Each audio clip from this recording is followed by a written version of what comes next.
कुछ कम्युनिटी के लोग यूपीएससी में आप देखोगे उनका रिजल्ट काफ़ी अच्छा रहता है, बार बार उस कम्युनिटी के लोग बहुत आते हैं। जैन कम्युनिटी को आप देखोगे उनका आता है, मीना कम्युनिटी होता है, और भी कुछ कम्युनिटीज़ हैं। इन कम्युनिटीज़ को सपोर्ट करने वालों की एक एसोसिएशन है शहरों में। जैन स्टूडेंट्स को स्पॉन्सर करने के लिए, एजुकेट करने के लिए, अकोमोडेशन देने के लिए कुछ इंस्टीट्यूशंस हैं। मुस्लिम कैंडिडेट्स को एजुकेट करने के लिए, स्पॉन्सर करने के लिए भी कुछ इंस्टीट्यूशन हैं, यानी रिलीजियस बेसिस पे भी हैं, कास्ट बेसिस पे भी हैं। दलित स्टूडेंट्स को स्पॉन्सर करने के लिए, एजुकेट करने के लिए कुछ इंस्टीट्यूशन या स्कॉलरशिप है। ये शहर में दिखेगा हमें, फेलोशिप, स्कॉलरशिप, रेजिडेंशियल अकेडमी, ये शहर में दिख रहा है कास्टिज्म। तो आप वो जैन वाले इंस्टीट्यूशन में आप नहीं जा पाओगे क्योंकि आप जैन नहीं हो।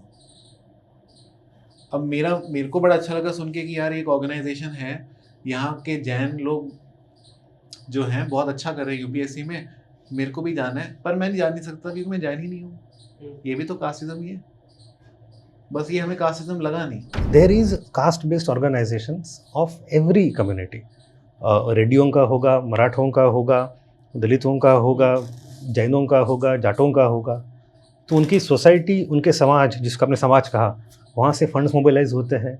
उनके कुछ सीनियर लोग होते हैं, इंडस्ट्रियलिस्ट हो, सीनियर ऑफिसर्स हो, एलिट्स हो, एजुकेटेड हो, वो कोशिश करते कि हमारा नंबर कैसे बढ़े इन दी IAS IPS। तो उसके लिए मेरिट तो है, कंपटीशन भी ओपन है, तो आपको कम्पीट करना पड़ेगा। तो अधिक से अधिक रिसोर्सेज, अच्छे रिसोर्सेज, अच्छा गाइडेंस कैसे मिले। तो ये थोड़ा सा फ्रैक्चर्ड इकोसिस्टम है, ऐसे नहीं कि सबके लिए ओपन फील्ड है। एंड बात सिर्फ वहाँ तक नहीं रुकती, क्योंकि उसमें मुझे कोई आपत्ति नहीं है, हर आदमी कोशिश कर रहा है। अम्बेडकर जी कहा था कि अगर आप आगे आ गए तो आपके भाइयों को हाथ दो, आगे ले आओ। तो उसमें गलत वैसे कुछ नहीं है, बट परिणाम उसका ये होता है कि आफ्टर यू गेट सिलेक्टेड, आप IAS IPS IRS बन गए, उसके बाद भी ये लॉयल्टीज बने रहते हैं। अनटचेबिलिटी एक ऐसा फिनोमेना है जिसने ब्राह्मण्स को भी नहीं छोड़ा। जैसे बनारस की एक स्टडी है जोनाथन पेरी की, उसमें वो बताती है कि एक कम्युनिटी है, वो कम्युनिटी स्पेशलिस्ट है क्रीमेशन के लिए, ब्राह्मण्स की। बट इस कम्युनिटी के लोग की जब डेथ होती है, जो खुद क्रीमेशन करते हैं लोगों का, जब इनकी डेथ होती है तो इनकी क्रीमेशन के लिए एक अलग क्लास ऑफ ब्राह्मण है, और उनकी क्रीमेशन के लिए एक अलग क्लास ऑफ ब्राह्मण है, और इन सब का रैंक नीचे नीचे नीचे होता जाता है। मतलब डेथ को बहुत पल्यूटिंग माना जाता है। तो यानी ब्राह्मण्स के अंदर में भी अनटचेबल ब्राह्मण्स या अनटचेबिलिटी का फेनोमेना है, और कुछ ब्राह्मण्स इन ब्राह्मण से दूर रहते हैं, इनसे शादी नहीं करेंगे, कि कुछ लोग इस सेंसस को यूज़ करें टू नो कि उनकी कम्युनिटी के कितने लोग हैं, to form their own party इसी बहाने, and to have their own vote bank ready और प्रिपेयर्ड इसी बहाने। तो जब अंबेडकर जी ने मनुस्मृति को जलाया as a mark of protest, तो वे वहाँ पे गए थे और उनको बात पसंद नहीं आई कि आप इसको कैसे जला सकते हो। इन्होंने क्या किया, अंबेडकर जी के वहाँ से निकलने के बाद जो जली मनुस्मृति थी, उसकी जो ऐश थी, राख जो थी, वो बांध ली एक पुड़िया में और वो लेके चले गए घर पे। और उनको मिलना था अंबेडकर जी को, बताने कि आपने गलत किया है। अंबेडकर जी उस समय शायद मुंबई में कहीं रहते होंगे, तो कुछ समय बाद उनकी अपॉइंटमेंट उनके घर चले गए। और Ambedkar was a scholar, he was willing to listen. तो तर्कदर्शी से उनको बताया कि मैं आपके साथ पॉलिटिकली बिल्कुल सहमत हूँ कि वर्ण व्यवस्था, कास्ट सिस्टम बुरी बात है, इक्वालिटी चाहिए, इस सिस्टम को तोड़ना चाहिए, लेकिन क्या मनुस्मृति में सिर्फ उतना ही है? तो उसके अलावा उसमें बाकी चैप्टर्स नहीं है, बाकी फिलोसफी नहीं है, बाकी व्यूज़ नहीं है? तो आप जो किताब जला देते हो, आप क्या इंडिकेशन दे रहे हो कि सब कुछ जलाना है उसमें से? तो किताब के वो हिस्से जो कास्ट की बात करते हैं, उनको डिलीट करना मैं आपका पूरा समर्थन देता हूँ, लेकिन किताब के बचे हिस्सों का क्या? तो अम्बेडकर जी ने कहा, अच्छा बताओ उसके बारे में मुझे। तो इन्होंने अम्बेडकर को पूरा भाषण दिया उनके घर में बैठ के कि मनुस्मृति में बाकी चीज़ें जो है क्या क्या है वो जलाने के लिए नहीं है। और उन्होंने लिखा है कि उसी राख को जलाया था, उसकी उन्होंने अम्बेडकर की विभूति लगा दी। जो गांधी जी ने मास मूवमेंट जो शुरू किया, हम कहते हैं मास मूवमेंट का मतलब it's not people are democratically joining it. कई जगह अलग अलग caste are joining Gandhi ji movement. If you come to Maharashtra, Maharashtra में गांधी जी फेमस होने से पहले 1920 से पहले मूवमेंट जा रही थी कि भाई देयर इज ब्राह्मण वर्सेस नॉन ब्राह्मण, फुले वाली मूवमेंट। एंड नॉन ब्राह्मण में जो थे वो अपर कास्ट डोमिनेंट मराठास जो थे, दे वर डोमिनेंट। वो फ्रैक्चर जब होता है जब मराठा वर्सेस लोअर कास्ट वाला एंगल आता है, और उस समय गांधी जी महाराष्ट्र में नेता बन के उभरते हैं, वो तो जब हो रहा है तो वो नॉन ब्राह्मण जो पूरा मोर्चा है वो फैक्शनल इसमें टूट जाता है, और some factions go with Gandhi into Congress and some go against. तो नेशनल मूवमेंट को भी आप कास्ट के लेंस से पढ़ सकते हो।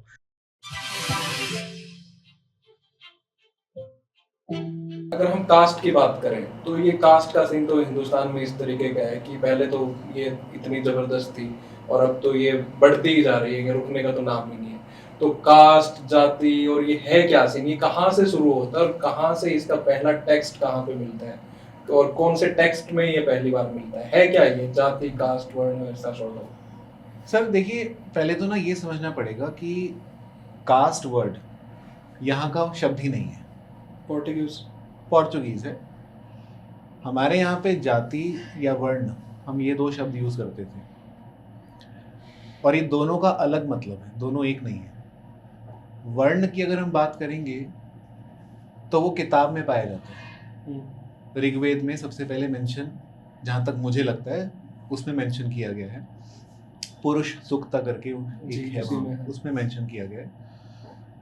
और जहाँ तक जाति की बात है, जाति का मेंशन अपने अपने जाति जो है अपनी अपनी किताबों में करती है, लेकिन दोनों को समझने के लिए हमें एक चीज़ समझना जानना ज़रूरी है कि जाति एवरीडे लाइफ में हमें दिखती है, वर्ण एक किताबी रेफरेंस है। जैसे कि मान लीजिए शर्मा है,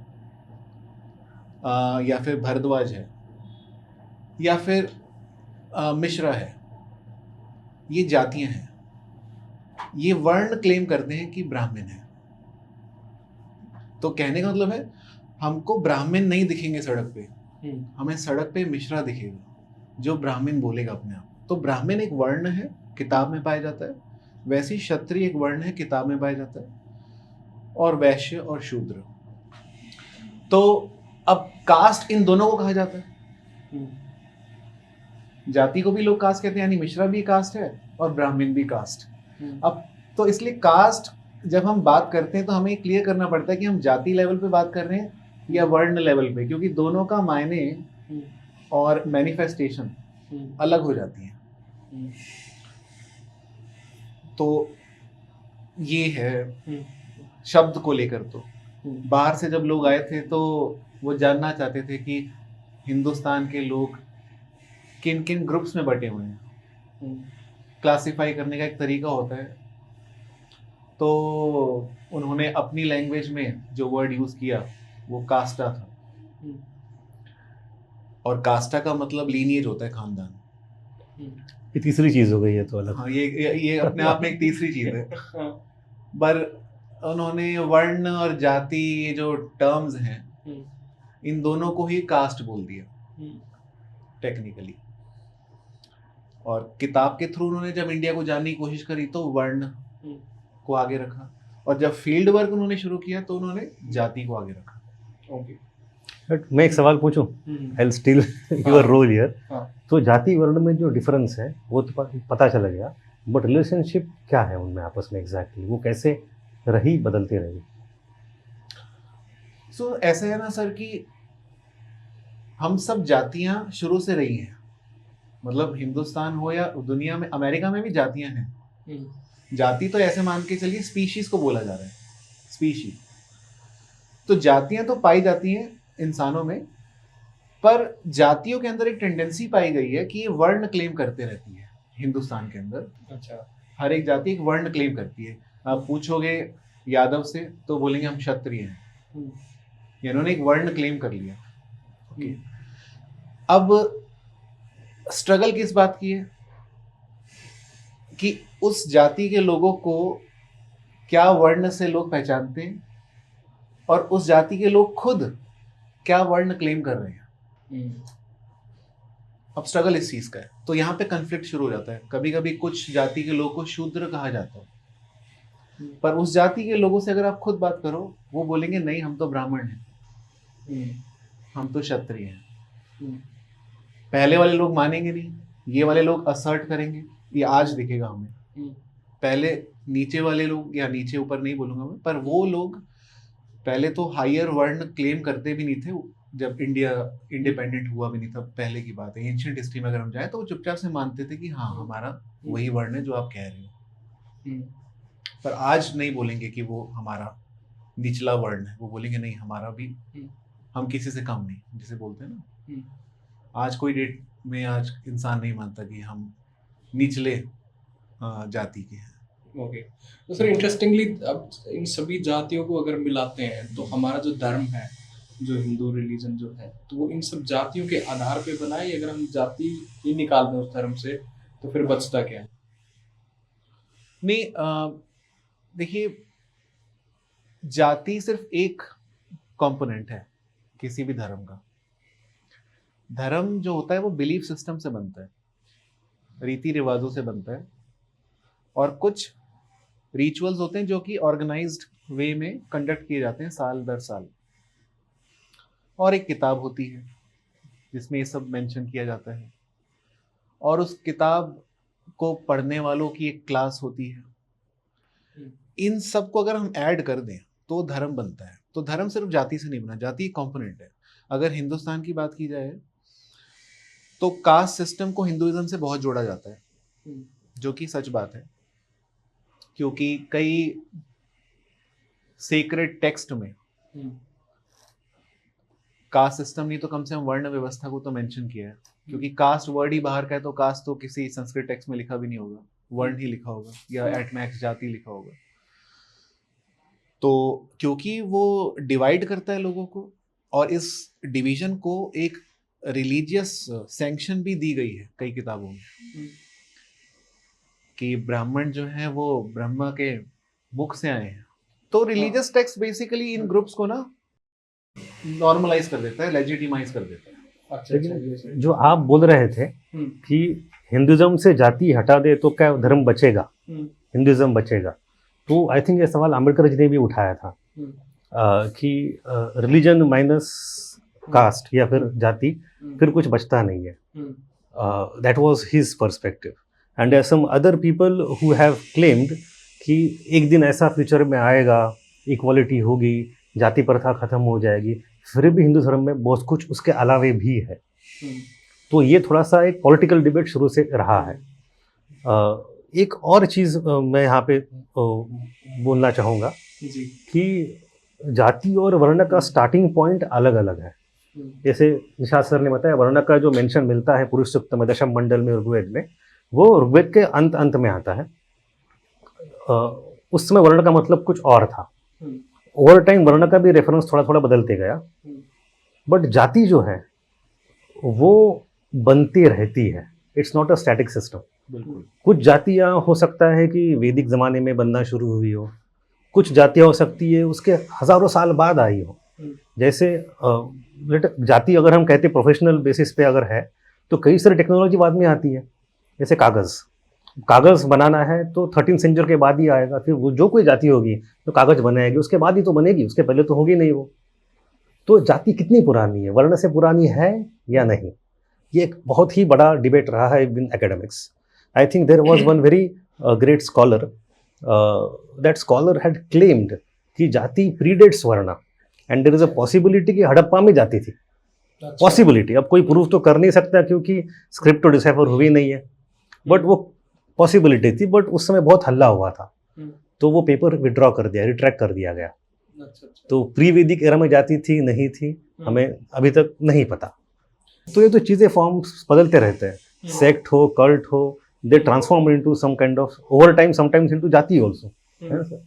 तो जाति बनने के अलग अलग तरीके होते हैं, sometimes because of technology, sometimes because of politics, sometimes because of religious sect, sometimes because of some other social reason, sometimes because of tribals converting into some kind of varna format. जाति बनने का कोई एक रास्ता नहीं है, अनेक रास्ते हो सकते हैं। इसका मैं ये बोल सकता हूँ कि जैसे ना हम साइंस में पढ़ते हैं फिशन फ्यूजन, तो फिशन मतलब ब्रेक डाउन, फ्यूजन मतलब सम अप हो रहा है। तो ये देखा गया है कि कई जातियाँ जिसको हम होमोजेनस मानते थे, वो धीरे धीरे उनके अंदर एक ब्रेक डाउन टेंडेंसी दिखी है। सपोज कर लेते हैं गोंड नाम की एक ट्राइब है, टेक्निकली हम उसको जाति भी बोलते हैं, पर गोंडों के अंदर ही कोई निकल रहे हैं राजगोंड, ठीक है, तो यानी कि वो दिख रहा है हमें ब्रेक डाउन हो रहे हैं इनमें, और राजगोंड वाले क्षत्रिय बोलते हैं अपने आप को, कुछ ऐसा। तो ये ब्रेक डाउन कब कब होता है ये नहीं मालूम ज्यादा, लेकिन इतना जरूर मालूम है कि ये डिस्कवर कब कब होता है। सेंसस के दौरान हमें पता चलता है कि भाई इंडिया में इतनी जातियां नहीं, इतनी जातियां, हम सोच रहे थे इतनी है। सेंसस तो करवा ही नहीं रहे। सेंसस में तो जातियां अब तो हो रहा है। रिकॉर्ड होती हैं। देखो गॉड नोज कब होएगा वो। पर इंटरेस्टिंगली इसमें ये चीज है कि जैसे कोई भी जाति बनेगी तो एक भगवान में बनेगी, क्योंकि भगवान तो आदमी की क्रिएशन है, वो नीचे तो कहता है कि God is there and we have killed him, वो तो अलग सॉर्ट ऑफ सिनेरियो है। पर आप ये चीज भी देखिए कि अभी क्या हो रहा है कि जितने भी ये समाज है, ये समाज, एक समाज तो एक होता था, उस समाज में भी अब जातिगत समाज अलग अलग होने लगे हैं, और हर जाति का अपना एक समाज वो बोलते हैं, उस जाति के अपना एक इस तरीके से एक वो सेक्ट तरीके का बन गया है कि वो अपने उन्होंने गॉड फाइंड आउट कर लिए कि भाई इस जाति का ये गॉड होएगा, इस जाति का ये गॉड होएगा, इस जाति का ये गॉड होएगा। और उसमें इंटरेस्टिंगली एक जाति वाला बंदा दूसरे जाति वाले गॉड को थोड़ा सा कम मानता है। तो हिंदुइज्म में भी ये इस तरीके से मतलब ग्रेड्स बन गए हैं कि भाई जाति, फिर उसके नीचे एक और तरीके की जाति और एक और तरीके की जाति। तो ये इतना डीपन क्यों हो रहा है आज के स्ट्रक्चर में? देखिए ऐसा होता है ना कि शुरू से ही हमने हिंदुइज्म के अंदर जाति व्यवस्था को देखा है, वर्टिकल सिस्टम को देखा हुआ है। तो जो इस वर्टिकल सिस्टम में लोग ऊपर है ना, वो लोग के अंदर एक हिस्टोरिकल कहीं ना कहीं सेंटिमेंट्स अलाइव है कि we have always been upper caste. अगर आज उनको ये कह दिया जाए कि नहीं, इंडिया के अंदर सब लोग बराबर हैं और हम कॉन्स्टिट्यूशनल प्रिंसिपल्स पे चलते हैं, तो वो लिखने के लिए मान लेंगे, बट एवरीडे प्रैक्टिस में नहीं मानेंगे।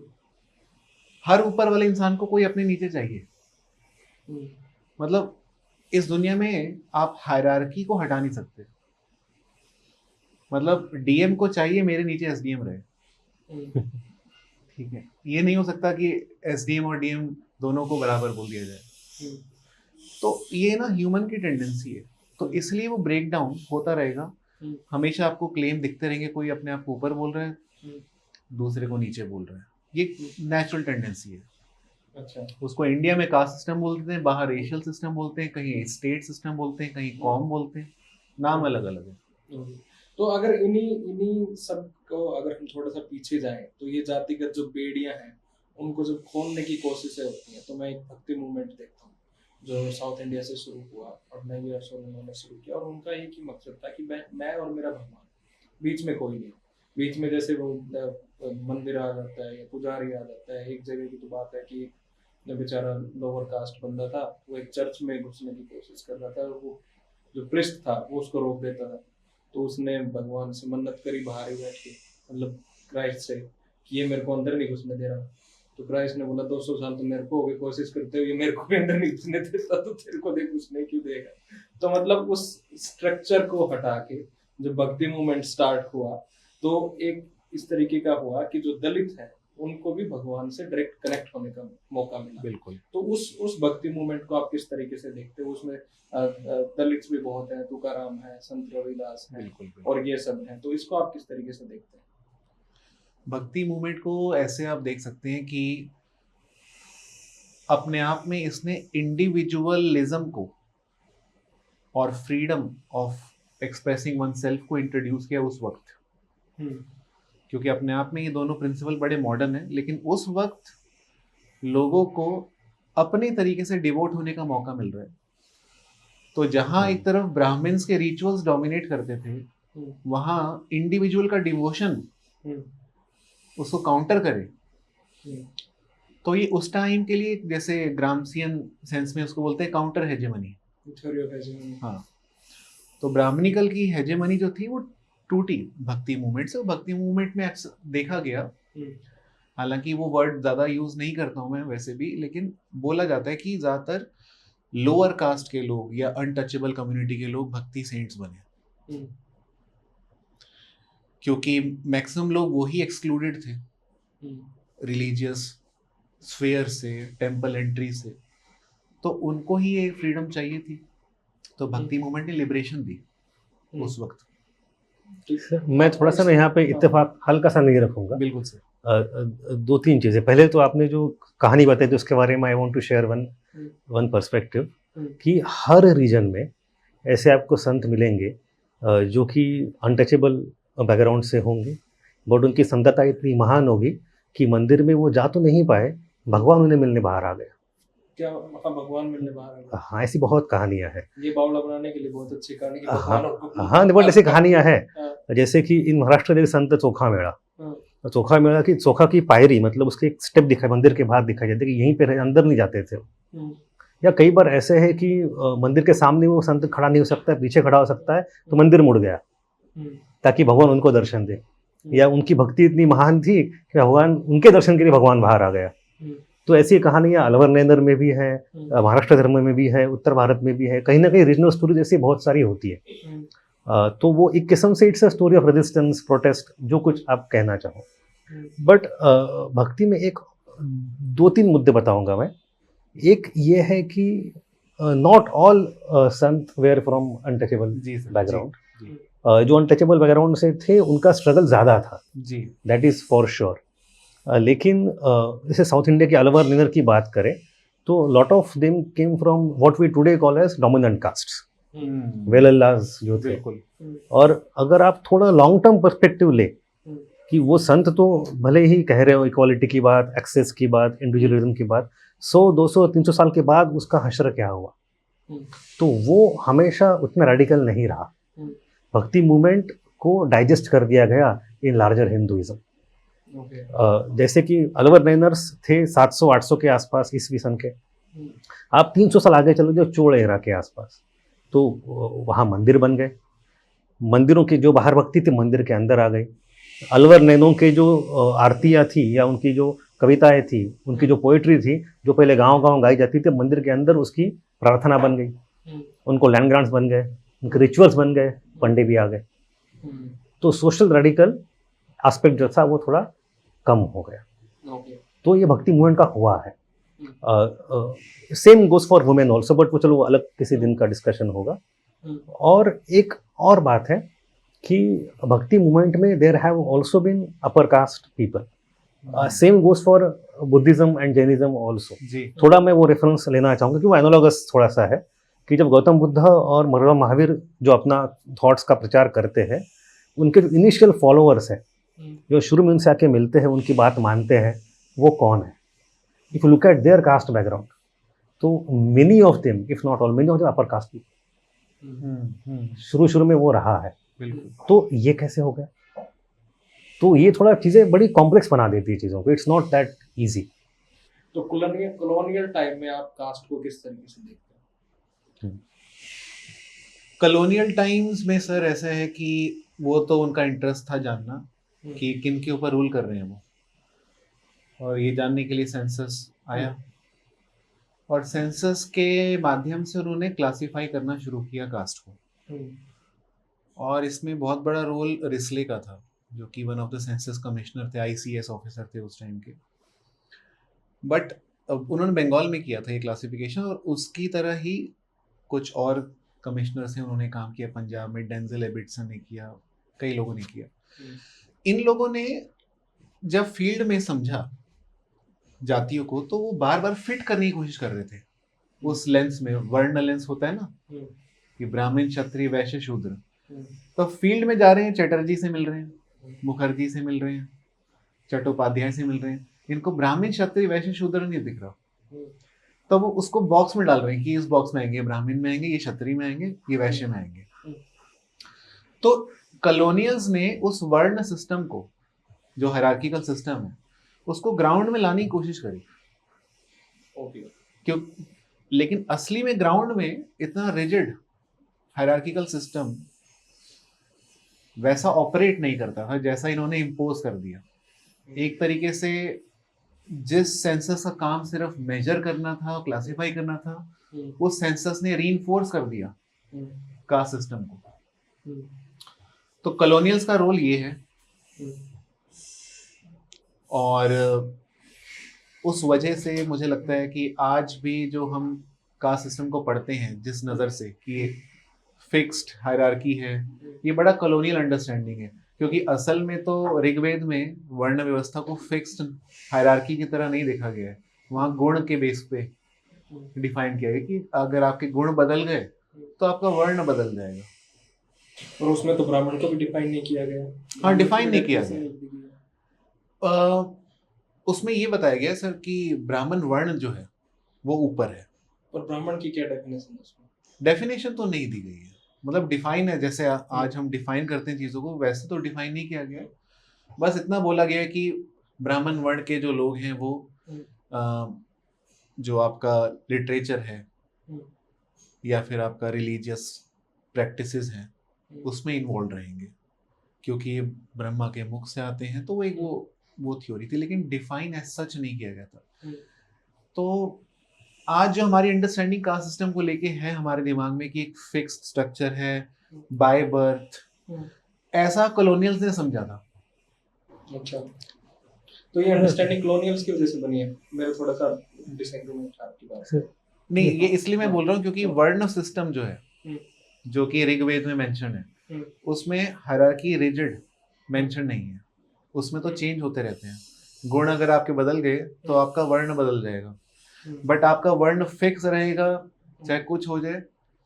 ये कॉलोनियल अंडरस्टैंडिंग है। हालांकि एवोल्यूशन हुआ है वर्ण व्यवस्था में, सर ज़्यादा अच्छा बताएंगे इसके ऊपर, स्पेशली गुप्ता पीरियड के बाद, बट उसी इवॉल्व्ड वर्ण को कास्ट सिस्टम समझ लेना ये कॉलोनियल अंडरस्टैंडिंग है, मेरा मानना है। कॉलोनियल में दो तीन चीज़ें हैं। एक तो ना ये सर ने सही बताया कि वर्ण वॉज अ थियोरेटिकल पर्सपेक्टिव, जाति was a practical on ground reality. And 99% लोगों को शायद उनका वर्ण पता ही ना हो, उससे फर्क ही ना पड़ता हो कभी पहले, वो अपनी जाति से मतलब रखते थे। अब वो दोनों को जोड़ के समाज तक ले जाना कि भाई तुम कौन से वर्ण में, हर एक को पूछना, तो वर्ण को उन्होंने मेन फ्रेमवर्क लोगों के जहन में बना दिया। ये थोड़ा सा फर्क हुआ, मतलब इट्स नॉट दैट। थोड़ी देर पहले सर ने एक इंटरेस्टिंग बात ये भी कही कि पर आज अगर किसी से आप जाके पूछोगे तो वो नहीं बता पाएगा वो कौन से वर्ण का बंदा है, वो ये बता पाएगा कि मैं मिश्रा है ये है। तो आपका तो ये दोनों बात काउंटर होगी। काउंटर नहीं, देखो varna was not making any practical sense. अब जैसे एग्जांपल देता हूँ, मनुस्मृति की बात करते हैं। अब मनुस्मृति वैसे डिबेट काफ़ी उसके बारे में है, बट लिखी गई पोस्ट मौर्यन एरा में, कभी उसको कभी इम्प्लीमेंट किया, किस रीजन में किया, कितना किया, लोग कितना मानते थे, हमें नहीं पता। It was an important social norm, but in practice to what extent it was really followed we cannot prove or disprove anything. Data नहीं है अपने पास, है ना, बट कुछ ना कुछ हद तक कुछ ना कुछ होता होगा। बट इन प्रैक्टिस ज़्यादा पॉसिबिलिटीज की लोगों के अपने अपने जाति के नियम होते थे कि हमारी पंचायत है, हमारी जात है, हमारा जाति पुराण है और हमारे नियम ऐसे, हमारे ऐसे, हमारी परंपरा है। तो हर जाति की परंपरा जितनी थी जैसी थी। कुछ section of society would be following Manusmriti, वो तो अलग बात है, बट मासेस में मनुस्मृति कितनी परक्लेट हुई थी उसका कोई हार्ड एविडेंस मिलना मुश्किल है। बट जब अंग्रेज आते हैं, they want to have law for Indians. अब जो वॉरेन हस्टिंग का ज़माना है, उसके बाद का ज़माना है 1780s 90s का, जब ओरिएंटलिज्म जिसको कहा जाता है वो बन रहा है, तब उन्होंने क्या किया कि हमें कानून बनाने हैं, क्रिमिनल लॉ ऐसे ऐसे है, सिविल लॉ ऐसे ऐसे बनाना है, पर्सनल लॉ कहाँ पे है भाई? क्रिमिनल कास्ट भी डाल दिया। हाँ, वो तो चलो थोड़ा बाद में आता है, उसके 50 साल बाद आता है, ये पहले वाली बात है। तो मनुस्मृति हिंदुओं का कानून है, चलो इसको कैसे जाने, ब्राह्मणों ने बताया, चलो उनसे लेते हैं, समझते हैं, इसको अप्लाई करते, ये कानून सब पे लागू होगा। तो मनुस्मृति पुरानी है, वर्ण की आइडिया पुरानी है, और उसका स्ट्रक्चर वे में मॉडर्न स्ट्रक्चर के थ्रू यूनिवर्सल एप्लीकेशन करके इन्फोर्स कर, डॉक्यूमेंटेशन के बाद enforcement through judiciary. Like how? क्योंकि अब पर्सनल लॉ आपका वही है, तो शादी के बाद गार्डियनशिप किसके पास जाएगी, या फिर आपके प्रॉपर्टी का क्या ताल्लुक, वो सब कानून बन गए ना। अच्छा, एक लीगल फ्रेमवर्क। यस, वो लीगल फ्रेमवर्क आ गए। पहले there was lot of local diversity, हर जगह की अपनी अपनी। पर ये लीगल फ्रेमवर्क में क्या जो जमीन तक जुड़े हुए लोग हैं उन तक ये बात पहुंची, या सिर्फ ये एक लीगल फ्रेमवर्क ही रह गया कि जैसे शहरों में ये बात होगी या वो होगी, क्या जो गांव या देहात के जो कंट्री साइड के जो आखिरी आदमी था उसके दिमाग तक भी ये लीगल फ्रेमवर्क पहुंचा? समय तो लगता है, पर प्रोसेस नहीं पहुंचा, बहुत धीरे धीरे हो, जहाँ जहाँ जुडिशरी पहुंची धीरे धीरे वो होते गया, तो उसको पीढ़ियाँ लग गई, बट एक तरीके से इन्फोर्स हो गया वो। मेरा दूसरा एक एक्चुअली में और एक थोड़ा दूसरे को जाना था कि impact of colonial rule on caste system और जाति प्रथा पे जो इम्पैक्ट रहा है, जैसे सर ने कहा कि it got reinforced in a new manner. जी एक तरफ ये भी है कि it got diluted in some another way. जैसे कि पुरानी कास्ट सिस्टम जो थी, जिसमें एक्सेस टू लैंड, कौन जमीन का मालिक हो सकता है, ये कास्ट डिसाइड करती थी। किस तरह की नौकरी कौन करेगा, प्रोफेशंस जो थे वो कुछ हद तक कास्ट से आते थे। किसको कौन सा एजुकेशन मिलेगा वो कास्ट से होता था। अब ये जो तीनों मेजर बेसिस है, लैंड, एजुकेशन एंड जॉब, इनका जो कास्ट का जो स्ट्रक्चर है वो कॉलोनी एरा में ढह गया और ढहना शुरू हो गया। तो इसलिए हर जाति के लोगों को अलग अलग जॉब मिलना, उसका पॉसिबिलिटी क्रिएट होना इन कॉलोनियल एरा शुरू होता है।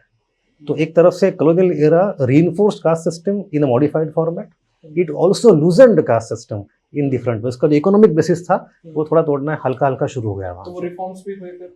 रिफॉर्म्स भी हुए, यस, वो इंडियन की तरफ से आते हैं, वो तो है। जैसे सती प्रथा, वो तो खैर अलग थोड़ा सा हो गया सारा सिनारियो।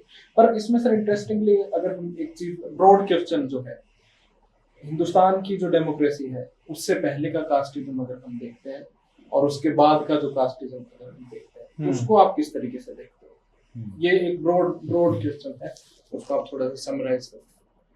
फिर मैं पर्टिकुलर, तो उसमें ऐसा है सर कि जब इंडिया डेमोक्रेटिक बन गया इंडिपेंडेंस के बाद से, तो ऐसा मानते थे लोग कि कास्ट सिस्टम खत्म हो जाएगा।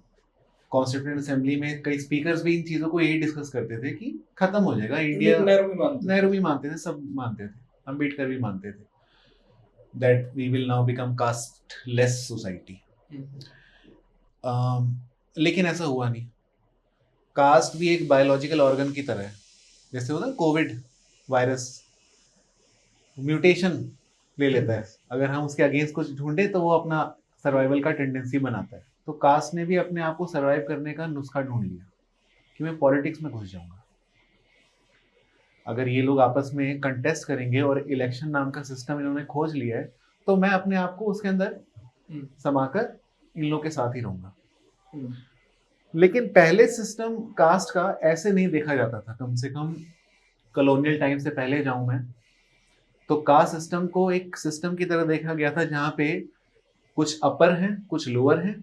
लोअर ने मान लिया है कि वो लोअर है और अपर अपनी अपर हेजेमनी को रीइंफोर्स करते रहते थे टाइम टू टाइम। और इनके बीच में डिस्टेंस मेंटेन था, सबको मालूम था हम इस एरिया में रहेंगे, उस एरिया तक नहीं जाएंगे। मंदिर भी डिवाइडेड थे, भगवान भी डिवाइडेड थे, और शादी भी अंदर ही अंदर होते रहती थी। एक ग्रुप अपने साथ ही अपने अंदर ही करता था। अब जब इंडिया डेमोक्रेटिक हो गया, तो ये जो सिस्टम था, इस सिस्टम के अंदर ये बताया गया हमें कि अब सब लोग बराबर हैं, कोई ऊंच नीच नहीं होएगी on the basis of birth, किसी की ऑक्यूपेशन फिक्स नहीं होएगी on the basis of birth, merit के बेसिस पे आप अपनी नौकरी ढूंढ सकते हो। तो यानी कास्ट का जो सिस्टम का जो रोल था पहले ऑक्यूपेशन अलॉट करने का बाय बर्थ, वो तो छीन लिया कास्ट सिस्टम से डेमोक्रेसी ने। दूसरा, कास्ट सिस्टम का जो रोल था आपका रैंक देने का लोगों को, वो भी डेमोक्रेसी ने छीन लिया, क्योंकि rank is now going to be decided on the basis of merit and your marksheet, या फिर जो भी आपका क्रेडिबिलिटी है, अचीवमेंट है। अब कास्ट के पास अपने सर्वाइवल के लिए दो मैकेनिज्म रह गए थे। एक तो शादी, कि शादी के थ्रू तो मैं अपने आप को जीवित रखूंगा, नौकरी चाहे कोई भी इंसान कहीं भी कर लो। तो आज भी हमें देखने को मिलता है शादी एक ऐसी चीज है जो कास्ट सिस्टम को बचा के रखी हुई है। कोई इंसान जितना पढ़ लिख ले, अभी भी अपनी कम्युनिटी में शादी करता है मैक्सिमम केसेस में। और दूसरा चीज जिससे कास्ट अपने आप को आज बचा के रख रहा है, वो है पॉलिटिक्स। लेकिन पॉलिटिक्स में एक बड़ी इंटरेस्टिंग चीज हुई है, आज कोई लोअर अपने आप को लोअर नहीं बोलता पॉलिटिक्स में, उल्टा वो अपने आप को असर्ट करता है उनके खिलाफ जिनको वो कभी अपर बोलते थे। तो आज अपर लोअर नहीं है, आज इक्वल वर्सेस इक्वल है। तो क्योंकि कॉन्स्टिट्यूशन बोलता है सब इक्वल है, तो now equal caste are competing against each other to prove who is superior in the political arena. Earlier there was cooperation between upper lower, now there is competition between the equals. Okay. ये है। तो cooperative से conflicting हो गया system. तो but ये नहीं बोलेंगे सिस्टम कोलैप्स हुआ, सिस्टम इवॉल्व हुआ, सिस्टम पॉलिटिसाइज हुआ। और in democracy we have number game also, hmm. तो population size becomes more important. बिल्कुल, population size becomes important. And hmm. क्योंकि जिनको हम लोअर बोलते थे पहले, लोअर कास्ट, उनका पॉपुलेशन ज़्यादा बड़ा है। आप कुछ ऐड ऑन करना चाहोगे? नहीं, ये ठीक। ठीक, मैं इसी बात को बढ़ाता हूँ। एक इसी वाइडर पर्सपेक्टिव से अगर हम बात करें, इसी बात को मैं एक्सटेंड करूँ, तो ये माना जाता है कि हमारी 5000 साल की जो सोसाइटी थी, जो अनइक्वालिटी पे चली आ रही थी, वहाँ पे कॉन्स्टिट्यूशन लाया जाता है, और कॉन्स्टिट्यूशन लाने के बाद एक इक्वालिटी की बात हुई। और कॉन्स्टिट्यूशन को अगर हम देखते हैं तो ग्रेनग्लोस्टिन की अगर हम बात करें तो वो कहते हैं कि कॉन्स्टिट्यूशन एडमिनिस्ट्रेटिव रिफॉर्म से ज़्यादा एक सोशल रेवोल्यूशन है। क्योंकि जब नेशनल मूवमेंट चल रहा था जी, तो सभी नेशनलिस्ट लीडर्स जो थे उनसे जब बात हुई तो उनके बीच डिस्कशन ये होता था कि हमें पहले पॉलिटिकल आज़ादी चाहिए, हमें फिर इकोनॉमिक आज़ादी चाहिए, और उसके बाद हम जब हमारी सरकार आएगी तो हम उससे एक सोशल आज़ादी अपने कानून के थ्रू या कॉन्स्टिट्यूशन के थ्रू हम बना लेंगे। पर इंटरेस्टिंग बात ये है कि जब उस कॉन्स्टिट्यूशन जब वो बनता है और वो इक्वालिटी की बात होती है, तो हमारे यहाँ का जो रिजिड स्ट्रक्चर है वो ये कहता है कि ये एलियन है हमारे लिए, ये हमारे कल्चर को ही शो नहीं करता, हाँ, ये हमारे कल्चर को ही रिजेंबल नहीं करता, क्योंकि वो उससे वो रूढ़िवादियां टूट रही हैं। और जैसे रब्बी शेरगिल जो थे हमारे एक इंटरव्यू में आए थे, उन्होंने कहा था कि भी भारत का की आत्मा का अपडेट जो है वो या तो भक्ति मूवमेंट के वक्त हुआ है या फिर वो कॉन्स्टिट्यूशन के वक्त हुआ है। तो कॉन्स्टिट्यूशन आज भी जो जातिगत ट्रेडिशंस वाले मानने वाले जो लोग हैं उनके थोड़ा सा खिलाफ क्यों है, या वो उनके खिलाफ क्यों है, उसको आप किस तरीके से समझते हैं? बेसिकली आप पूछ रहे हैं कि जातिवाद और कॉन्स्टिट्यूशन एक दूसरे के खिलाफ क्यों है। क्योंकि हमारे कल्चर का पार्टी क्यों नहीं लगता है, कि हमारे को एलियन क्यों लगता है? क्योंकि बहुत एक पॉलिटिकल आइडियोलॉजी भी, बहुत से लोग भी ये मानते हैं कि ये तो हमारा है नहीं, बाहर से उठा के 4 कानून डाल दिए, अम्बेडकर ने ये कर दिया वो कर दिया, इस तरीके की एक रिजिड बातें हमारे को सुनने को मिल रही है। तो ये तो हमारे को एक इक्वलिटी पे लेके आया था, ये तो हमारे को एक मॉडर्निटी पे लेके आया था, और एक इस तरीके का ये साइलेंट रेवोल्यूशन था जो इवॉल्व हो रहा है। तो ये हमारी रूढ़िवादिता के जो लोग हैं वो इसके खिलाफ क्यों आपको लगता है? एक मैं बस थोड़ा सा इसमें पॉइंट ऐड करूंगा कि इज देयर एनी एविडेंस और एनी एग्जांपल, जो कोई सब्सटेंशियल एग्जांपल हो in the pre constitutional era, हजारों साल के इतिहास में, जहां पे हमने इक्वालिटी की बात करी है, इक्वालिटी की बात की है? हाँ, नहीं है। मतलब इवन बुद्धिज्म हो, जैनिज्म हो, अलवर्स हो, नैनर्स हो, भक्ति मूवमेंट हो, यहाँ पे जो जनरल बात हुई है वो ये हुई है कि in the spiritual domain equality है, धर्म के अंदर इक्वालिटी है। वारकरी परंपरा कहेगी आप वारी को जा रहे हो पंढरपुर को, तो वहां पे इक्वालिटी है, सब लोग माऊली है, झुक के नमस्कार करेंगे। पर जैसे आपका रिलीजियस फील्ड खत्म हो गया, आप समाज में आते हो, तो उसकी तब्दीली की बात तो ज्यादातर नहीं हो रही है। एग्जाम्पल्स है बट कम है। तो even the heritage that India has of social protest and radicalism is not that radical जो हम दिखते हैं मॉडर्न एरा में। तो आपको ऐसे एग्जांपल्स मिलना थोड़ा मुश्किल हो जाता है। नहीं, अगर हैं तो फिर इस तरीके से हैं, जैसे गुरु नानक कहते हैं कि भाई सभी लंगर साथ करेंगे। हाँ। तो जब बैठ के संगत में Examples लंगर में साथ में बैठेंगे तो आप ये पॉइंट आउट नहीं कर सकते कि ये इस जाति का है या ये जाति का, ये बड़ा है या छोटा है। मतलब कोशिशें हुई पर उस तरीके से वो नहीं हो पाया। तो अगेन मेरा वही क्वेश्चन मेरा वही है कि हमारा कॉन्स्टिट्यूशन जो हमारे को डेवलप करता है, एक साइंटिफिक सोच देता है, हमारे को जाति धर्म से ऊपर एक इक्वल सिटीजन और एक अच्छा वो स्पेस देता है, वो हमारे कल्चर से डिसएसोसिएट क्यों कर पाते हैं कई लोग, और क्या हमारे कल्चर से वो अलग? सर ऐसा है कि ना, जैसे अडल्ट फ्रेंचाइजिंग की बात करते हैं जी, एक तो ये होता है कि ऐसा सिर्फ इंडिया में हो रहा है, और एक होता है कि ये देखा गया है बाकी जगह भी। अगर आप फ्रांस की बात करोगे जहाँ से ये सारे प्रिंसिपल शुरू होते हैं, तो जब पहली बार लिबर्टी, इक्वालिटी जैसे आइडियाज आए थे, तो चर्च के लोग जो थे वो इनके खिलाफ थे। यानी priestly class was against liberty and even the warrior class, because दोनों का अलायंस था। तो जिन प्रिंसिपल्स को आज हम सेलिब्रेट कर रहे हैं, वो प्रिंसिपल्स के खिलाफ वहाँ के एलीट लोग होते थे एक वक्त पे, क्योंकि ये प्रिंसिपल्स जो आ रहे हैं they are going to demolish the status quo which was supporting the existing structure where these elites were sitting. तो कोई भी ऐसा व्यवस्था जो कि एग्जिस्टिंग सिस्टम में ऊपर के लोगों को हिलाएगा, वो व्यवस्था ऊपर के लोगों को पसंद नहीं आएगी। तो अगर हमारा कॉन्स्टिट्यूशन ये बोलता है कि सब लोग बराबर हैं, यानी कि कोई ऊंच नीच कास्ट के बेसिस पे नहीं है, तो जो भी कास्ट के बेसिस पे ऊंच पे थे उनको गड़बड़ लगेगी कुछ। खासकर मैं नहीं कह रहा सबको लगेगी, मैं कह रहा हूँ खासकर कुछ कंजर्वेटिव लोग रहेंगे। जैसे अगर आप किसी मंदिर में जाओ एग्जाम्पल के तौर पे, वहाँ आपको पंडित मिले, ठीक है, और वो ब्राह्मण हो, और आप उनसे बात करो कि दलित भी तो पंडित बन सकते हैं, ठीक है, तो शायद वो एक्सेप्ट ना करें। ठीक बात है। ठीक है, तो एक तबका रहेगा जो कि चेंज को वेलकम करेगा, और एक रहेगा जो चेंज को रेजिस्ट करेगा, और ये नेचुरली पाया गया है हर समाज में। और इसके ऊपर कई सारे थियोरेटिकल वर्क्स भी हैं। तो उस थ्योरेटिकल एक आध आप बताएंगे कि कौन सा थ्योरेटिकल वर्क क्या कहता है उस पर्टिकुलर?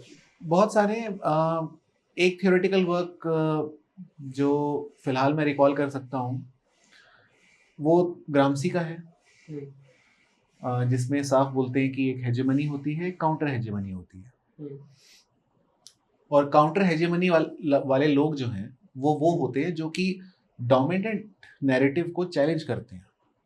उन लोगों को ग्रामसी ऑर्गेनिक इंटेलेक्चुअल्स बोलते हैं, और ये ऑर्गेनिक इंटेलेक्चुअल्स एक नई थिंकिंग लेके आ रहे हैं जो पहले नहीं थी, और वो नई थिंकिंग सिस्टम को तोड़ेगी। और ये जो एग्जिस्टिंग लोग हैं वो कहीं ना कहीं स्टेटस कोइस्ट कहलाए जाते हैं, कंजर्वेटिव्स। कंजर्वेटिव्स का राज है इस देश पे आज भी। जैसे अम्बेडकर जी ने कहा था कि पॉलिटिकल डेमोक्रेसी एंड जो है इट्स अ टॉप सॉइल जी, ऑन जो उसके अंदर जो है वो सोशल इनइक्वालिटी है। तो politically constitution gives us adult franchise which is universal, everybody has equal vote. Political domain में सोशल इकोनॉमिक में इक्वालिटी तो अभी तक नहीं है, तो वो कॉन्फ्लिक्ट तो होना ही है। बिल्कुल बिल्कुल बिल्कुल। पर अगर इसी कॉन्स्टिट्यूशन से अगर थोड़ा सा हम पहले चलते हैं तो आपस में डिफरेंसेस भी थे हमारे नेताओं के। गांधी जी के अलग थे, अम्बेडकर साहब के अलग थे, पूना पैक्ट की भी बात होती है। तो उस जैसे मैंने 3 बात कही थी कि नेशनल मूवमेंट चल रहा था, तो एक पॉलिटिकल इकोनॉमिक, और जिसमें अम्बेडकर कहते हैं कि आप एक सोशल रेवोल्यूशन, एक सोशल फ्रीडम भी होनी चाहिए। तो इनको आप कैसे देखते हैं? क्लासिक डिबेट है गांधी अम्बेडकर। हाँ, मतलब डिबेट अगर आप पूछें दोनों के बीच में, उसमें कुछ नया बताओ आप। नया इतना बता सकते हैं सर कि गांधी जी जो थे, अगर मैं कास्ट के बियॉन्ड बात करूं दूसरे एरियाज में, तो गांधी जी को ना लगता था जो शहर है, अर्बन लाइफ है, वो ठीक नहीं है। ठीक नहीं है, ओके। क्योंकि उनको लगता था शहर में सिर्फ और सिर्फ पॉल्यूशन है, नॉइस है, और मटेरियल टेंडेंसी है, यानी करप्ट होने का इंसान का बहुत चांस है, रेस में दौड़ने का बहुत चांस है, ग्रीड डेवलप होने का चांस है। पर गांव में सेल्फ सफिशिएंसी है, जितना है उतने में इंसान खुश है, दौड़ेगा नहीं, भागेगा नहीं, मटेरियल टेंडेंसी डेवलप नहीं होगी, तो जैसा इंसान है वैसा ही रहेगा। तो शहर जो है इंसान से इंसानियत छीन लेता है। ऐसा गांधी जी ने डायरेक्ट तो नहीं बोला, बट शायद वो ये ऐसा कुछ कहना चाह रहे थे। अच्छा। लेकिन अंबेडकर का व्यू बिल्कुल ऑपोजिट। वो बोलते थे नहीं, गांव में गांधी जी को सुकून दिख रहा है, शांति दिख रही है, सेल्फ सफिशिएंसी दिख रही है, बट गांव में कास्ट सिस्टम नहीं दिख रहा क्या इनको? उनका ऐसा मानना था, क्योंकि उनको लगता था कि कास्ट सिस्टम जो है वो विलेज से डेवलप हुआ है, और विलेज को वो हब मानते थे, डेन मानते थे सुपरस्टिशन का। तो जहां गांधी लोगों को रोक रहे थे कि शहर मत जाओ, मटीरियलिस्ट बन जाओगे, करप्ट बन जाओगे, ग्रीडी बन जाओगे, वहीं अम्बेडकर लोगों को बोले थे जाओ शहर, ताकि तुम कास्ट सिस्टम से फ्री हो। स्पेशली वो लोअर कास्ट को बोलते थे, क्योंकि उनको लगता था गांव लोअर कास्ट के लिए नहीं बना, यहाँ पे अपर कास्ट ही लोग खुश रह सकते हैं। तो ये इनके बीच में शहर और गांव को लेके जो एक डिबेट है वो ये है। एक में थोड़ा अलग पॉइंट का एक लेकिन काफ़ी इंटरेस्टिंग किस्सा है। और जब मैंने पहली बार सुना पढ़ा तो I was not able to believe that. एक इन महाराष्ट्र एक इंसान था, बड़ा प्रकांड पंडित, तर्क तीर्थ लक्ष्मण शास्त्री जोशी। वो पुराण पंडित सब पढ़े थे, सब वेद ग्रंथ पढ़े थे। He was very modern also, खुद सोशलिस्ट लेफ्टिस्ट की तरफ झुकाव था उनका। He was not personally conservative. तो जब अंबेडकर जी ने मनुस्मृति को जलाया as a mark of protest, तो वे वहाँ पे गए थे और उनको बात पसंद नहीं आई कि आप इसको कैसे जला सकते हो। इन्होंने क्या किया, अंबेडकर जी के वहाँ से निकलने के बाद जो जली मनुस्मृति थी उसकी जो ऐश थी, राख जो थी, वो बांध ली एक पुड़िया में और वो लेके चले गए घर पे। और उनको मिलना था अंबेडकर जी को, बताने कि आपने गलत किया है। अंबेडकर जी उस समय शायद मुंबई में कहीं रहते होंगे, तो कुछ समय बाद उनकी अपॉइंटमेंट लेके उनके घर चले गए। और Ambedkar was a scholar, he was willing to listen. तो तर्कदर्शी ने उनको बताया कि मैं आपके साथ पॉलिटिकली बिल्कुल सहमत हूँ कि वर्ण व्यवस्था, कास्ट सिस्टम बुरी बात है, इक्वालिटी चाहिए, इस सिस्टम को तोड़ना चाहिए।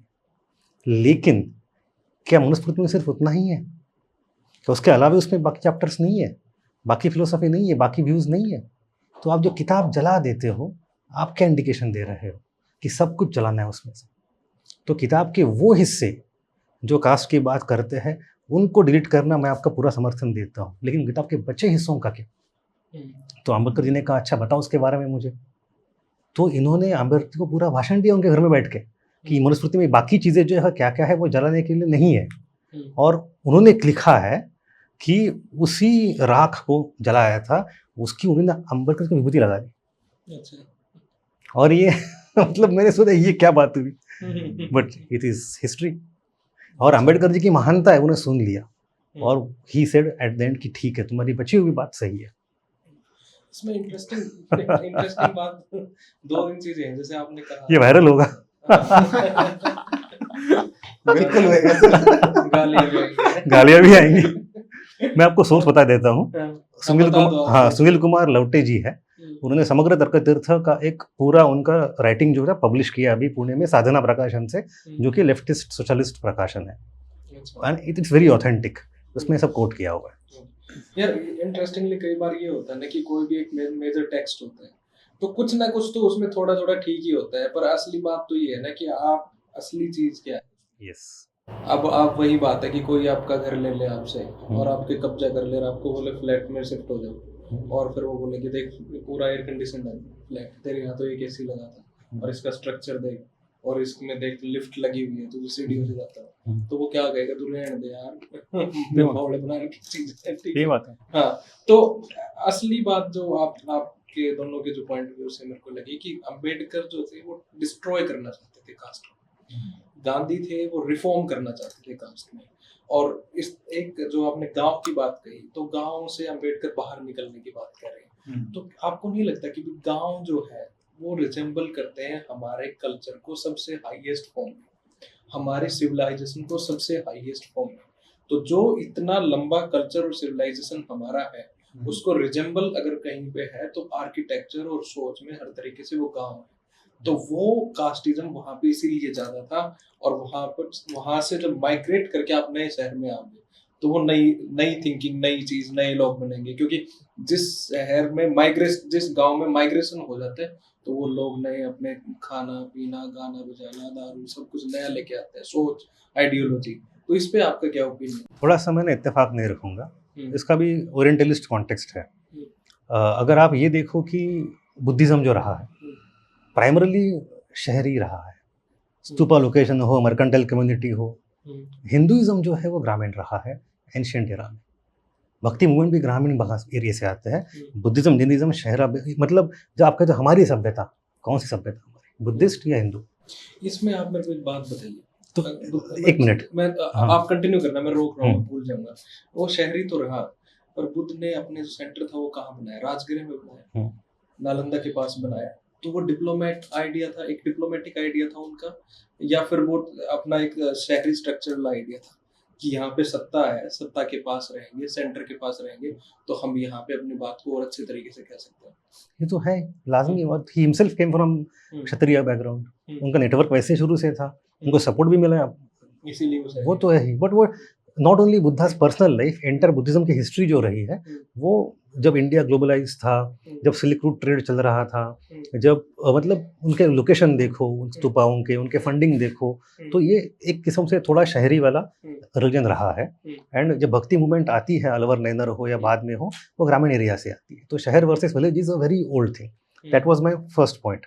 दूसरा पॉइंट हम क्या, मैं भूल गया, देखो। मैंने कहा था कि विलेज जो है वो रिजेंबल करते हैं हाँ, तो कल्चर को, सिविलाइजेशन को। ये जो इमेज है ना, Continuity है ये जो इमेज है ना, ये बनाई अंग्रेजों ने है हम्म। कि विलेज रिपब्लिक वाली जो है। Gandhi ji was himself to some extent he had internalised British narrative. Already है जनपद, विलेज रिपब्लिक का अगर आप आइडिया लेते हो तो हमारे यहाँ जनपद नहीं था। सर आप ही विलेज रिपब्लिक अच्छे से बता पाओगे, ये बहुत बहुत बहुत सेंट्रल डिबेट है। नहीं, मैं इस पे आपका काउंटर कर रहा हूँ कि आप जनपद तो था हमारे जनपद इज नॉट पास, विलेज। और विलेज रिपब्लिक का आइडिया कैसे आया? वो सर आप नहीं सर, जैसा कि वो भी एक अलग डिबेट है सर, विलेज रिपब्लिक का। लेकिन जैसे आपका जो सवाल है कि विलेज हमारे कल्चर को रिप्रेजेंट करता है, तो उसमें गलत क्या है? अम्बेडकर क्यों कह रहे हैं? नहीं, उसमें हमारे तो कल्चर में ही है ना ये चीज, हमारे तो कल्चर का ही पार्ट है, हमारा कल्चर ही कास्ट है यार। मैं तो यही कह रहा हूँ। हाँ, तो सर इसमें इस सेंटेंस में हमारा शब्द बड़ा इंपॉर्टेंट है। हाँ, हम सब लोग कि जब गांव का जो कल्चर हम जब बोलते हैं कि वो हमारा है, तो क्या इस हमारे में गांव के सारे लोग इंक्लूडेड होते हैं? क्योंकि गांव में कुछ लोग हैमलेट्स में रहते हैं, कॉर्नर्स में, वो अपने आप को गांव का हिस्सा मानते हैं, बट वो इस कल्चर का हिस्सा नहीं मान पाते। गांव में भी क्या होता है ना, स्ट्रीट्स बढ़ जाती हैं, इस स्ट्रीट में इस कास्ट के लोग रहते हैं, उस स्ट्रीट में इस कास्ट के लोग रहते हैं। स्पेशली साउथ इंडिया में ये इस तरह की बहुत फील्ड स्टडीज हुई हैं। आंद्रे बेते एक स्कॉलर हैं जो अभी रिसेंटली पास हुए, ठीक है, उन्होंने भी बड़ी पॉपुलर स्टडी थी उनकी, श्रीपुरम विलेज की। तो अक्सर देखा गया, और अम्बेडकर खुद अपने एक्सपीरियंस से बता रहे हैं क्योंकि he was coming from that community. तो बोलते थे गांव ने मुझे वो चीज़ें नहीं दी जो मैं शहर में सीखा हूँ। तो इनफैक्ट वो काफ़ी हद तक ब्रिटिशर्स की तारीफ करते थे इस चीज़ को लेके कि उनके ब्रिटिशर्स के आने से महड़ रेजिमेंटेशन हुआ। महड़ कम्युनिटी नहीं तो अपने आप में अनटचेबल कम्युनिटी जानी जाती थी, लेकिन कैंटोनमेंट लाइफस्टाइल और वॉरियर स्टेटस जो मिला उस कम्युनिटी को, और कैसे अम्बेडकर के फादर को ये अपॉर्चुनिटी मिली और अम्बेडकर खुद पढ़ लिख पाए, इस बहाने आगे बढ़ पाए, स्कॉलरशिप मिली, वो सब। तो गांव में सारे लोग उसको हमारा कल्चर नहीं बोलेंगे, कुछ लोग बोलेंगे कि गांव का हमारा ये कल्चर है, बट कुछ लोग उस कल्चर से एक्सक्लूडेड होते हैं, जो उनके लिए अम्बेडकर बोले तुम शहर जाओ।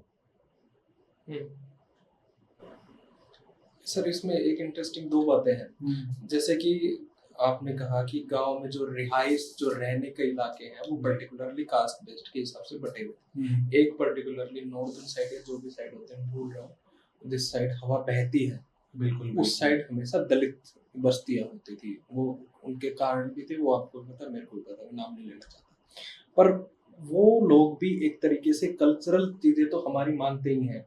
अगर आप उनको कहो कि वो हेमलेट्स में जाके बस रहे हैं, वो ढाणियों में जाके बस रहे हैं, पर वो ढाणियां भी तो इवेंचुअली उन्हीं नामों से सेलिब्रेट की जाती है जिन नामों से हम गांव में उनको सेलिब्रेट करते हैं।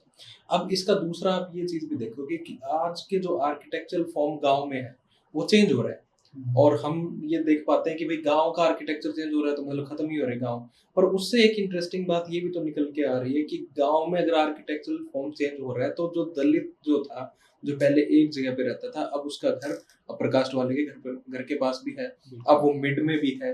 तो एक तरीके से वो जो एक्सक्लूजन था वो इंक्लूड तो हो रहे हैं उसके अंदर, बिल्कुल। तो उसको इस तरीके से आप कैसे देखते हो? ये कोई क्वेश्चन ही नहीं बना ये स्टेटमेंट हो गई।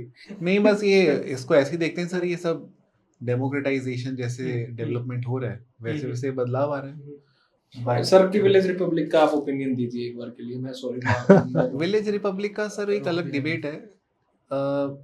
सर देखिए, ऐसा है ना कि जब ब्रिटिशर्स इंडिया में आए, उनको 3 चीज़ों में बड़ा इंटरेस्ट था। एक तो कास्ट, दूसरा ट्राइब, और तीसरा विलेज। और उनका ये मानना था विलेज में कास्ट रहती है, विलेज के बाहर फॉरेस्ट में ट्राइब रहती है। ये उन्होंने अपने माइंड में लाइफ को सिंपल कर रखा था बॉक्सेस में, विलेज के अंदर कास्ट, विलेज से बाहर फॉरेस्ट के अंदर ट्राइब। और ये वो मानते थे जो लोग फॉरेस्ट में रहते हैं वो आइसोलेटेड है, उनको दुनियादारी के बारे में कुछ नहीं मालूम, प्रिमिटिव है, और उनकी अपनी मिथ्य अपने बिलीव्स हैं। जो विलेज में रहते हैं वो भी काफी हद तक आइसोलेटेड है। सिर्फ अर्बन सेंटर्स के लोग जो है वो इंटरकनेक्टेड हैं टू द वर्ल्ड। तो अब ये जो विलेज भी एक आइसोलेटेड होता है, फॉरेस्ट के लोग भी आइसोलेटेड होते हैं, सिर्फ अर्बन सेंटर के लोग इंटरकनेक्टेड होते हैं। इस वजह से उन्होंने विलेज को एक लिटिल रिपब्लिक के तौर पे दिखाया इंडिया में। अब कहने को कह सकते हैं कि चाइना में भी तो लिटिल रिपब्लिक कहलाया जा सकता था, बाकी सिविलाइजेशन में भी, लेकिन उन्होंने जानबूझ के इंडिया को, ऐसा बर्नार्ड कोहन बोलते हैं, बड़े पॉपुलर हिस्टोरियन है वो भी, कि उनका पर्पस था कि गांव को एक आइसोलेटेड लिटिल रिपब्लिक दिखाया जाए जो कि सेल्फ सफिशिएंट रहता है, जिसको बाहर की दुनिया का कुछ मालूम ही नहीं है, ताकि ब्रिटिश आके बोल सकें कि भाई हम आपको डेवलप करने में हेल्प करेंगे, नहीं तो आप पीछे रह जाओगे। तो मॉडर्नाइजेशन के नाम पर, डेवलपमेंट के नाम पर ब्रिटिशर्स ने एक इमेज अपनी बनाई और इनको बैकवर्ड दिखाया विलेजर्स को, कि आप लोग तो लिटिल रिपब्लिक हो, आपको कोई मतलब नहीं है बाहर से, सेल्फ सफिशिएंट हो, पर आप पीछे रह जाओगे। ठीक है, अब हमारे साथ जुड़ोगे, ट्रेड सेंटर्स का नेटवर्क मिलेगा, तो आप मॉडर्नाइज होते जाओगे। तो चार्ल्स मेटकाफ ने ये, और चार्ल्स मेटकाफ से भी पहले मार्क विल्क्स थे, उन्होंने ये आइडिया कॉन्सेप्चुअलाइज किया था। हाँ, मैसूर में। और मार्क विल्क्स को कार्ल मार्क्स ने पढ़ा था, तो कार्ल मार्क्स ने भी जब विलेज के ऊपर लिखा तो मार्क विल्क्स की बात को ही दोहराया, फिर जिसको चार्ल्स मेटकाफ ने फाइनल क्या कहते हैं वैलिडिटी दी। लेकिन फील्ड वर्क जब हुआ तो पता चला कि नहीं, विलेज तो कभी भी आइसोलेटेड नहीं थे, विलेज तो कभी भी सेल्फ सफिशिएंट भी नहीं थे, हर विलेज कनेक्टेड था बाहर से। पिलग्रिमेज साइट्स होती थी विलेज के अंदर, बाहर से लोग आते थे ऑल इंडिया, और शादियां लोग नॉर्थ इंडिया में खासकर अपने गांव में तो करते ही नहीं थे, दूसरे गांव में ही करते थे, यानी कि डिपेंडेंस थी, आइसोलेशन में नहीं था विलेज। तो वो फील्ड व्यू और बुक व्यू की बात है सर। नजरिया किसका है, किसके नजर से हम बात कर रहे हैं। जैसे विलेज में भी आपने बोला हमारा कल्चर, तो हमारा में हम कौन है, वैसे ही विलेज सेल्फ सफिशिएंट किसने बोला, किस कॉन्टेक्स्ट में बोला, सारा वो नजरिए का खेल है। उसमें बस एक है कि जो आप you have also internalized to some extent British stereotype of Indian villages, जैसे गांधी जी ने किया था, कि आपने जो पूरा नजरिया बताया उसका एक और पहलू है कि villages are self sufficient, there is autarky, there is internal political consensus, there is equality, and it is timeless and changeless. जी, ये सदियों से ऊपर राजे महाराजे, गुप्ता आए गुप्ता गए, सल्तनत आई चली गई, मुगल आए चले गए, गांव गांव का वही रह गया। बिल्कुल। ये ऊपर से एम्पायर्स आते हैं जाते हैं, गांव चेंज नहीं होता, और गांव के अंदर कोई स्टेट भी नहीं जा सकती, ना कुछ कर सकती, दरवाजे पे रख के टैक्स कलेक्ट स्टेट चली जाएगी, गांव अपना देखेगा। That is changelessness, and that is also used by Marx to just tell कि भाई यूरोप की सोसाइटी तो हर फेज में इवॉल्व हो रही है, इंडिया को चेंज नहीं हो रहा है। ओरिएंटल डेस्पोटिज्म क्या है, यही तो है एक किस्म से। और अब अंग्रेज हम है जो मॉडर्न है। कार्ल मार्क्स कहता है कि railway will piers the shield of the village republics of India. बिल्कुल, इनका शील्ड तोड़ के हम अंदर घुसेंगे, सबको चेंज कर देंगे, अब मॉडर्नाइज करेंगे। ऐसे मॉडर्नाइज हुआ नहीं, वो बात अलग है उस जमाने में। लेकिन मंडल कमीशन है, जो जाति एक कॉर्नर पे थोड़े वक्त तक थी, जिसका पॉलिटिसाइजेशन नहीं हुआ था, राजनीतिकरण नहीं हुआ था, वो जाति मंडल कमीशन के बाद उसका इस तरीके से राजनीतिकरण होता है कि जाति एक राजनीतिक क्वेश्चन बन जाती है, और उसकी वजह से अंबेडकर भी री इन्वेंट होते हैं। तो आप मंडल कमीशन को और पॉलिटिक्स को और कास्ट को एक फ्रेम में रख के किस तरीके से देखते हैं प्रेजेंट सिनेरियो? सर ऐसा है कि जाति का पॉलिटिसाइजेशन पहले भी हुआ था। नेक्स्ट लेवल क्या, नेक्स्ट लेवल बोल सकते हैं, मंडल कमीशन ने थोड़ा एक्सपेंड कर दिया उसको। मंडल कमीशन को हम ऐसे समझ सकते हैं,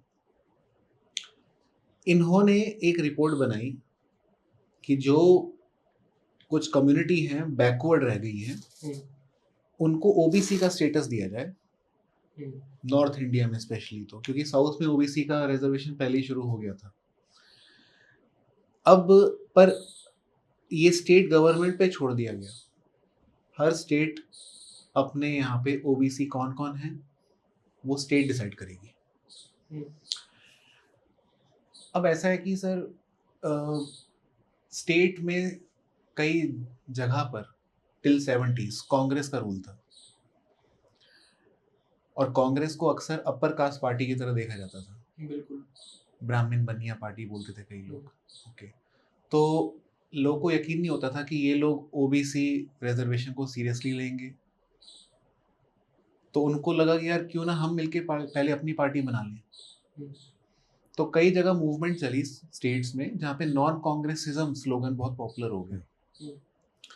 तो पेजेंट कम्युनिटी के लोग, चौधरी चरण सिंह ने जैसे अहीर जाट गुजर कोलिशन को बड़ा अजगर उस कोलिशन को बड़ा इनकरेज किया कि आप लोग उठो, नॉन कांग्रेस रिजीम लेके आओ, क्योंकि कांग्रेस है तो इंडस्ट्रियलिस्ट का ही शासन रहेगा, कांग्रेस है तो ब्राह्मण्स या फिर अपर कास्ट के ही इंटरेस्ट पूरे होंगे, हमें तो रिप्रेजेंटेशन मिलेगा नहीं। तो इन लोगों की आवाज को मंडल ने रिप्रेजेंट किया, और उसके बाद फिर ओबीसी रिजर्वेशन फाइनली आता है।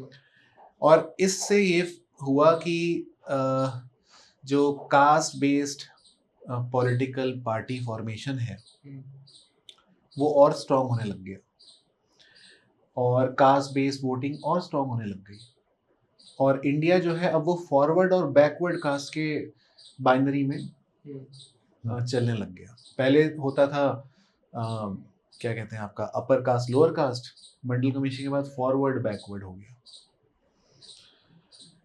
तो मंडलाइजेशन भी इसको बोलते हैं। सतीश देशपांडे वो बोलते हैं कि जब एक बड़ा पॉपुलर जोक है, उन्होंने कोट किया था कभी, वो बताते हैं कि इंडिया 90s की बात है, मंडल कमीशन के टाइम पे ये जोक काफ़ी पॉपुलर हुआ था। इंडिया अपना स्पेस मिशन भेज रहा है, उस स्पेस मिशन में 4 ओबीसी हैं, 2 एससी हैं, 1 एसटी है और कुछ एस्ट्रोनॉट्स। तो ये जो जोक है, सतीश देशपांडे सर बताते हैं, ये जोक क्या बता रहा है हमें कि जब लोअर कास्ट की बात आती है तो उनकी कास्ट आइडेंटिटी को ऊपर रखा जाता है, प्रोफेशनल आइडेंटिटी को पीछे, और जब अपर कास्ट की बात आती है तो उनको प्रोफेशनल आइडेंटिटी से जाना जाता है पहले, इसलिए पहले कुछ। और पॉलिटिक्स में भी तो यही होता है। पॉलिटिक्स में भी यही हो रहा है, पॉलिटिक्स में भी यही हो रहा है। हम बोलते हैं कि दलित असर्शन हो रहा है, यादव असर्शन हो रहा है, ठाकुर असर्शन हो रहा है, बट हम भूल जाते हैं कैसे ब्राह्मण क्षत्रिय का डोमिनेंस हिस्टोरिकली था, उसको असर्शन नहीं बोलते थे हम क्योंकि वो तो गिवन था। अब इनके लिए असर्शन बोलना पड़ रहा है क्योंकि ये एब्सेंट थे पहले इस डोमेन में। सो ऐसा है कि सर पॉलिटिक्स में ये लोग अपना स्पेस रिक्लेम कर रहे हैं। हर एक जाति की अपनी हिस्ट्री है, सब बोलते हैं यादव डायनेस्टी होती थी, यादव बोलते हैं हमारी डायनेस्टी होती थी, यदुवंश था, तो वो रिक्लेम करेंगे कि हम भी रूलर बने। ये भी और हर जाति का बड़े हर जाति का जाति पुराण तो है ही, कहानी अब पहले से अवेलेबल है। तो डेमोक्रेसी ने जाति को खत्म किया या जाति को और ज्यादा स्ट्रेंथन कर दिया, और ज्यादा पॉलिटिसाइज कर दिया, जाति को और ज्यादा फॉर्म कर दिया एक तरीके से। और इसमें एक इंटरेस्टिंग बात ये भी कहते हैं लोग कि हिंदुस्तान की डेमोक्रेसी जो है वो कम से कम वो सस्टेन ही इसलिए कर पाई क्योंकि यहाँ पे कास्ट है, और कास्ट में सबको लगता है कि कहीं ना कहीं कभी ना कभी हमारी रिप्रेजेंटेशन आ जाएगी। तो जब हिंदुस्तान का जो वोटर है, जब वो वोट देता है तो वो अपनी कास्ट को रिप्रेजेंट करके वोट देता है, या उसका वोटिंग पैटर्न का बिहेवियर क्या है, वो क्या वो डेमोक्रेसी को चेरिश कर रहा है, या वो पॉलिटिकल वैल्यूज को चेरिश कर रहा है, या वही वो पुरानी कल्चरल एंटिटी को चेरिश कर रहा है कि मेरे को ये वोट इस आदमी को देना है, मैं ये और वो ये। क्योंकि आज भी अगर डेमोक्रेसी को अगर देखें तो कई लोग ये भी कहते हैं कि Indian democracy is negotiation with casteism. ये थोड़ा सा मैं मतलब I agree what your assumption is, but थोड़ा मेरा अलग फ्रेम उसको देखने का है कि दुनिया भर में डेमोक्रेसी में आज के दिन में सबसे बड़ी चीज़ है आइडेंटिटी पॉलिटिक्स। तो caste is one type of identity, सिर्फ अकेली नहीं है। वेस्ट में जाओ तो उनके यहाँ अलग रेशियल आइडेंटिटी है, एथनिक आइडेंटिटी है। They also act as voting blocs, they also act as ये ग्रुप वर्सेस वो ग्रुप। इंडिया में जो अभी इश्यू है वो डेमोक्रेसी वर्सेस कास्ट नहीं है। अगर मैं प्रैक्टिकली रियलिस्टिक चीज़ें बताऊँ तो वह आपकी कौन सी आइडेंटिटी ऊपर आएगी, कास्ट वाली आएगी, धर्म वाली आएगी? क्लैश तो वो है।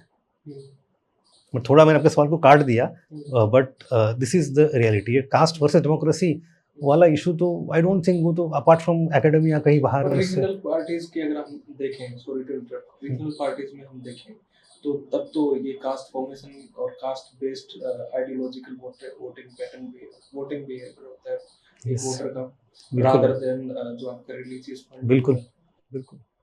तो या तो आप एज ए हिंदू वोट करोगे या एज ए ब्राह्मण या दलित वोट करोगे। लेटली मैं देख रहा था बंगाल इलेक्शन में वो कह रहे थे कि हिंदू वोटर ने इसको नहीं दिया। अरे तुमने बताया किसको कि कौन सा हिंदू वोटर कौन सा नहीं है। यस, तो ये तो अलग ही रामायण चल रही है इसमें। ट्रू। खैर आप अपना ओपिनियन मेरा ओपिनियन ये कहते कि it's identity politics.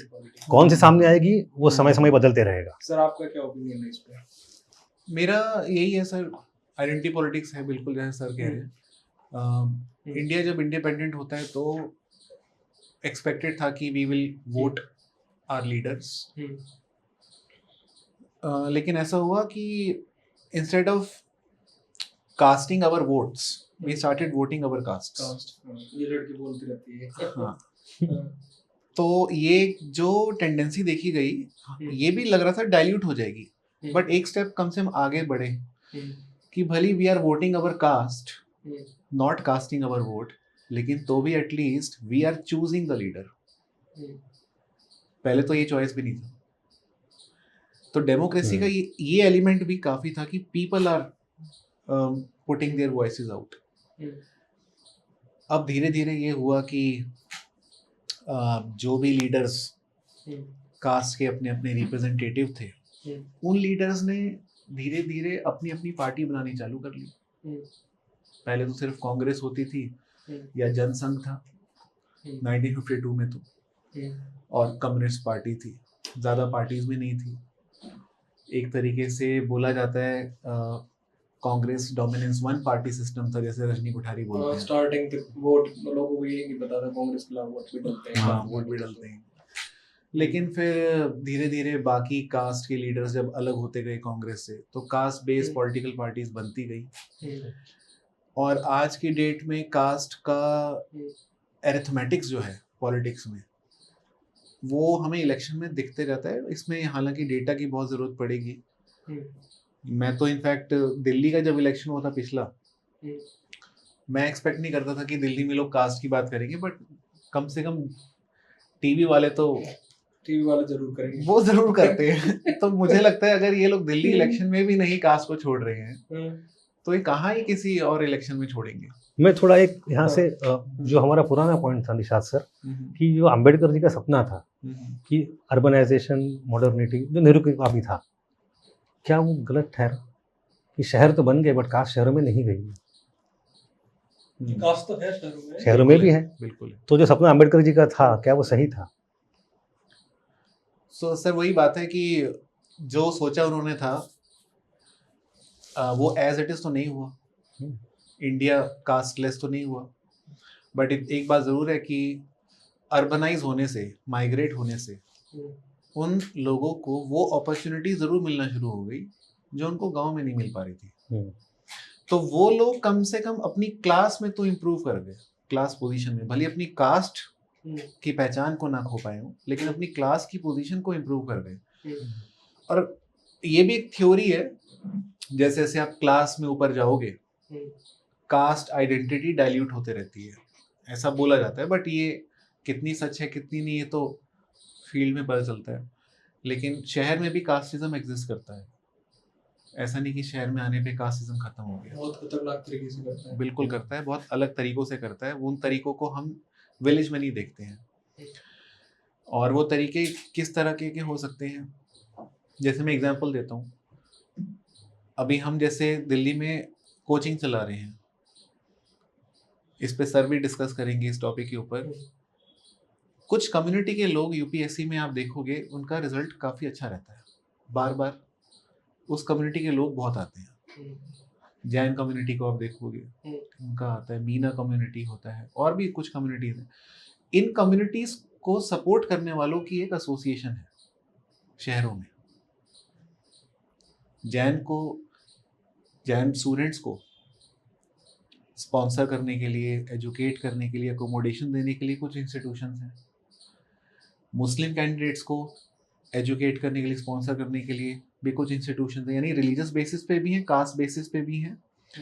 Dalit students को स्पॉन्सर करने के लिए, एजुकेट करने के लिए कुछ इंस्टीट्यूशंस या स्कॉलरशिप हैं। ये शहर में दिखेगा हमें, फेलोशिप, स्कॉलरशिप, रेजिडेंशियल अकेडमी, ये शहर में दिख रहा है कास्टिज्म। तो आप वो जैन वाले इंस्टीट्यूशन में आप नहीं जा पाओगे क्योंकि आप जैन नहीं हो। अब मेरे को बड़ा अच्छा लगा सुन के कि यार एक ऑर्गेनाइजेशन है, यहाँ के जैन लोग जो हैं बहुत अच्छा कर रहे हैं यूपीएससी में, मेरे को भी जाना है, पर मैं जा नहीं सकता क्योंकि मैं जैन ही नहीं हूँ। ये भी तो कास्टिज्म ही है, बस ये हमें कास्टिज्म लगा नहीं। सर आप खुल के बताओ। नहीं, it is a new development, इतनी भी नई नहीं है। एक मतलब आई विल टेक थोड़ा हिस्टोरिकल कॉन्टेक्स्ट। इन महाराष्ट्र कोल्हापुर में एक शाहू महाराज थे, एंड उन्होंने सोचा था कि कास्ट को एबोलिश करना ना करना वो तो आगे वाली बात है, सबको आगे लेके आना चाहिए, तो मैं हॉस्टल बनाऊंगा सबके लिए। But hostel it's radical idea, आज से 110 साल पहले तो लोग साथ में खाना नहीं खाते, सारे का खाना अलग है, रहना अलग है, तो उन्होंने हर जाति के हॉस्टल बनाए और कहा कि मेरे को हर कास्ट से पीपल चाहिए इन एवरी प्रोफेशन। अगर कोई दलित है, दलित वकील भी हो, दलित डॉक्टर भी हो, दलित इंजीनियर भी हो। जब when I can bring professional diversity in every caste, may be in future it will get dissolve. But आज के दिन में स्टेप का इंटरमीडिएट हर कास्ट का हॉस्टल अलग अलग हो क्यों ना हो, बट कम से कम शिक्षा तो मिले सबको जो चाहिए वो। तो एक अलग अलग कॉन्टेक्स्ट था। आज जो हम कोचिंग चलाते हैं, हम 10 साल से 15 साल से इस एरिया में हैं, तो हम जो देख रहे हैं कि there is caste based organisations of every community. रेड्डियों का होगा, मराठों का होगा, दलितों का होगा, जैनों का होगा, जाटों का होगा।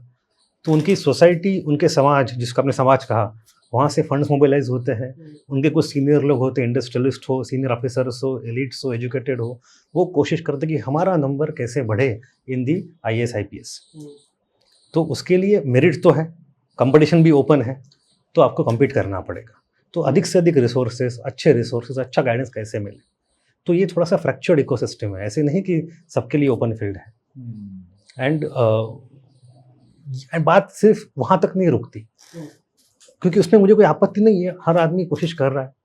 अम्बेडकर जी कहा था कि अगर आप आगे आ गए तो आपके भाइयों को हाथ दो, आगे ले आओ, तो उसमें गलत वैसे कुछ नहीं है।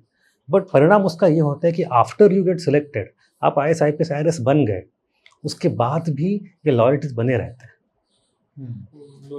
ये एसोसिएशंस, ये व्हाट्सएप ग्रुप्स, ये सम्मेलन, ये हर कम्युनिटी का चलता रहता है।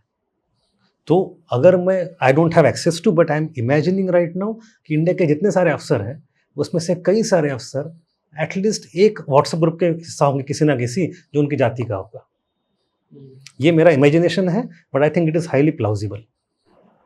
सही कह रहे हैं। इस बात को मैं आगे बढ़ाता हूँ थोड़ा। जैसे जातिगत सम्मेलन की मैंने बात करी थी, शहरों में, गांव में, पर्टिकुलरली स्टेट्स में ये होता है कि हर जाति अपना पर्टिकुलर कम्युनिटी अपना ऑडिटोरियम बुक कराता है और वो सम्मेलन करते हैं, और उनका ओपिनियन ये होता है कि हम किसी न किसी तरीके से ये जो रिसोर्सेज जो है स्टेट के, इन पे ज़्यादा से ज़्यादा हम कब्जा कैसे करें, या हमारे लिए कब्जा इन द सेंस कि हम किस तरीके से इनको पाएं, या हमारी कम्युनिटी के लोग वहाँ किस तरीके से इनको चेरिश कर सकें, ये सारी चीज़ें।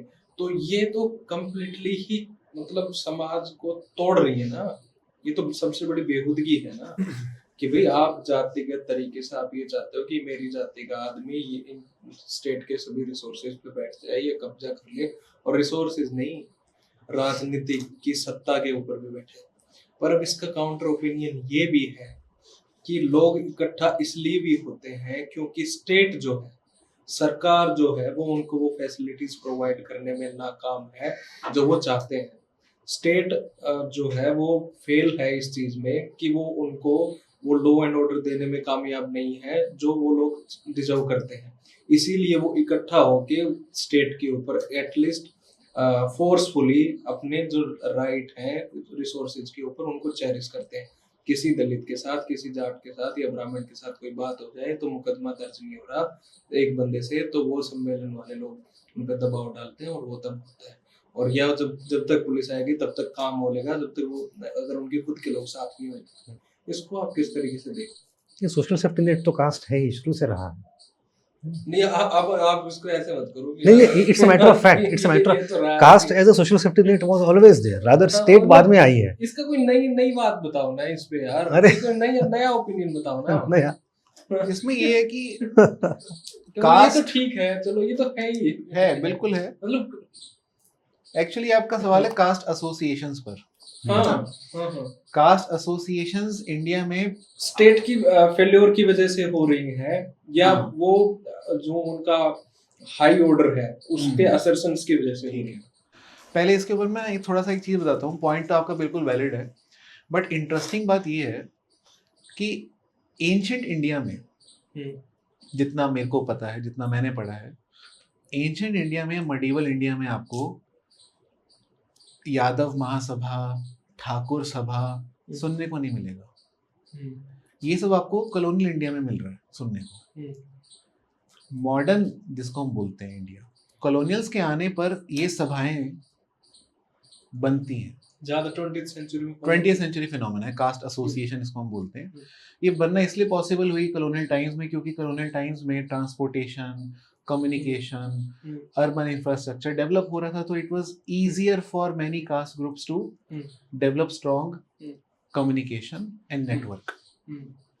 अब जैसा आप बोल रहे हो कि ये नेटवर्क्स हेल्प करते हैं इस कम्युनिटी के लोगों को, बिल्कुल करते हैं, और कई चीज़ों में करते हैं, जैसे एजुकेशन हो गया, पॉलिटिक्स हो गया, वर्क प्रोफाइल हो गया, या फिर एवरीडे लाइफ के एक्सप्लॉयटेशन रेजिस्टेंस को सामने रखने को हो गया, बिल्कुल वो सब होता है। और ये सब सभाएं ही कल को पॉलिटिकल अवतार भी लेती है पॉलिटिकल पार्टीज। अब जैसे मैं आपको एग्जांपल देता हूँ, बीएसपी जो पॉलिटिकल पार्टी है, उसका हिस्ट्री अगर आप जाओ पीछे तो वो कास्ट एसोसिएशन था पहले। काशीराम ने उसी तरीके से स्टार्ट किया, वैसे स्टार्ट किया था, बाद में किया। तो कई एसोसिएशन पॉलिटिकल पार्टी भी बन गई। तो एसोसिएशन बिल्कुल स्टेट का जो गैप है, क्योंकि स्टेट सबको केटर नहीं कर पाता, वो फुलफिल करती हैं।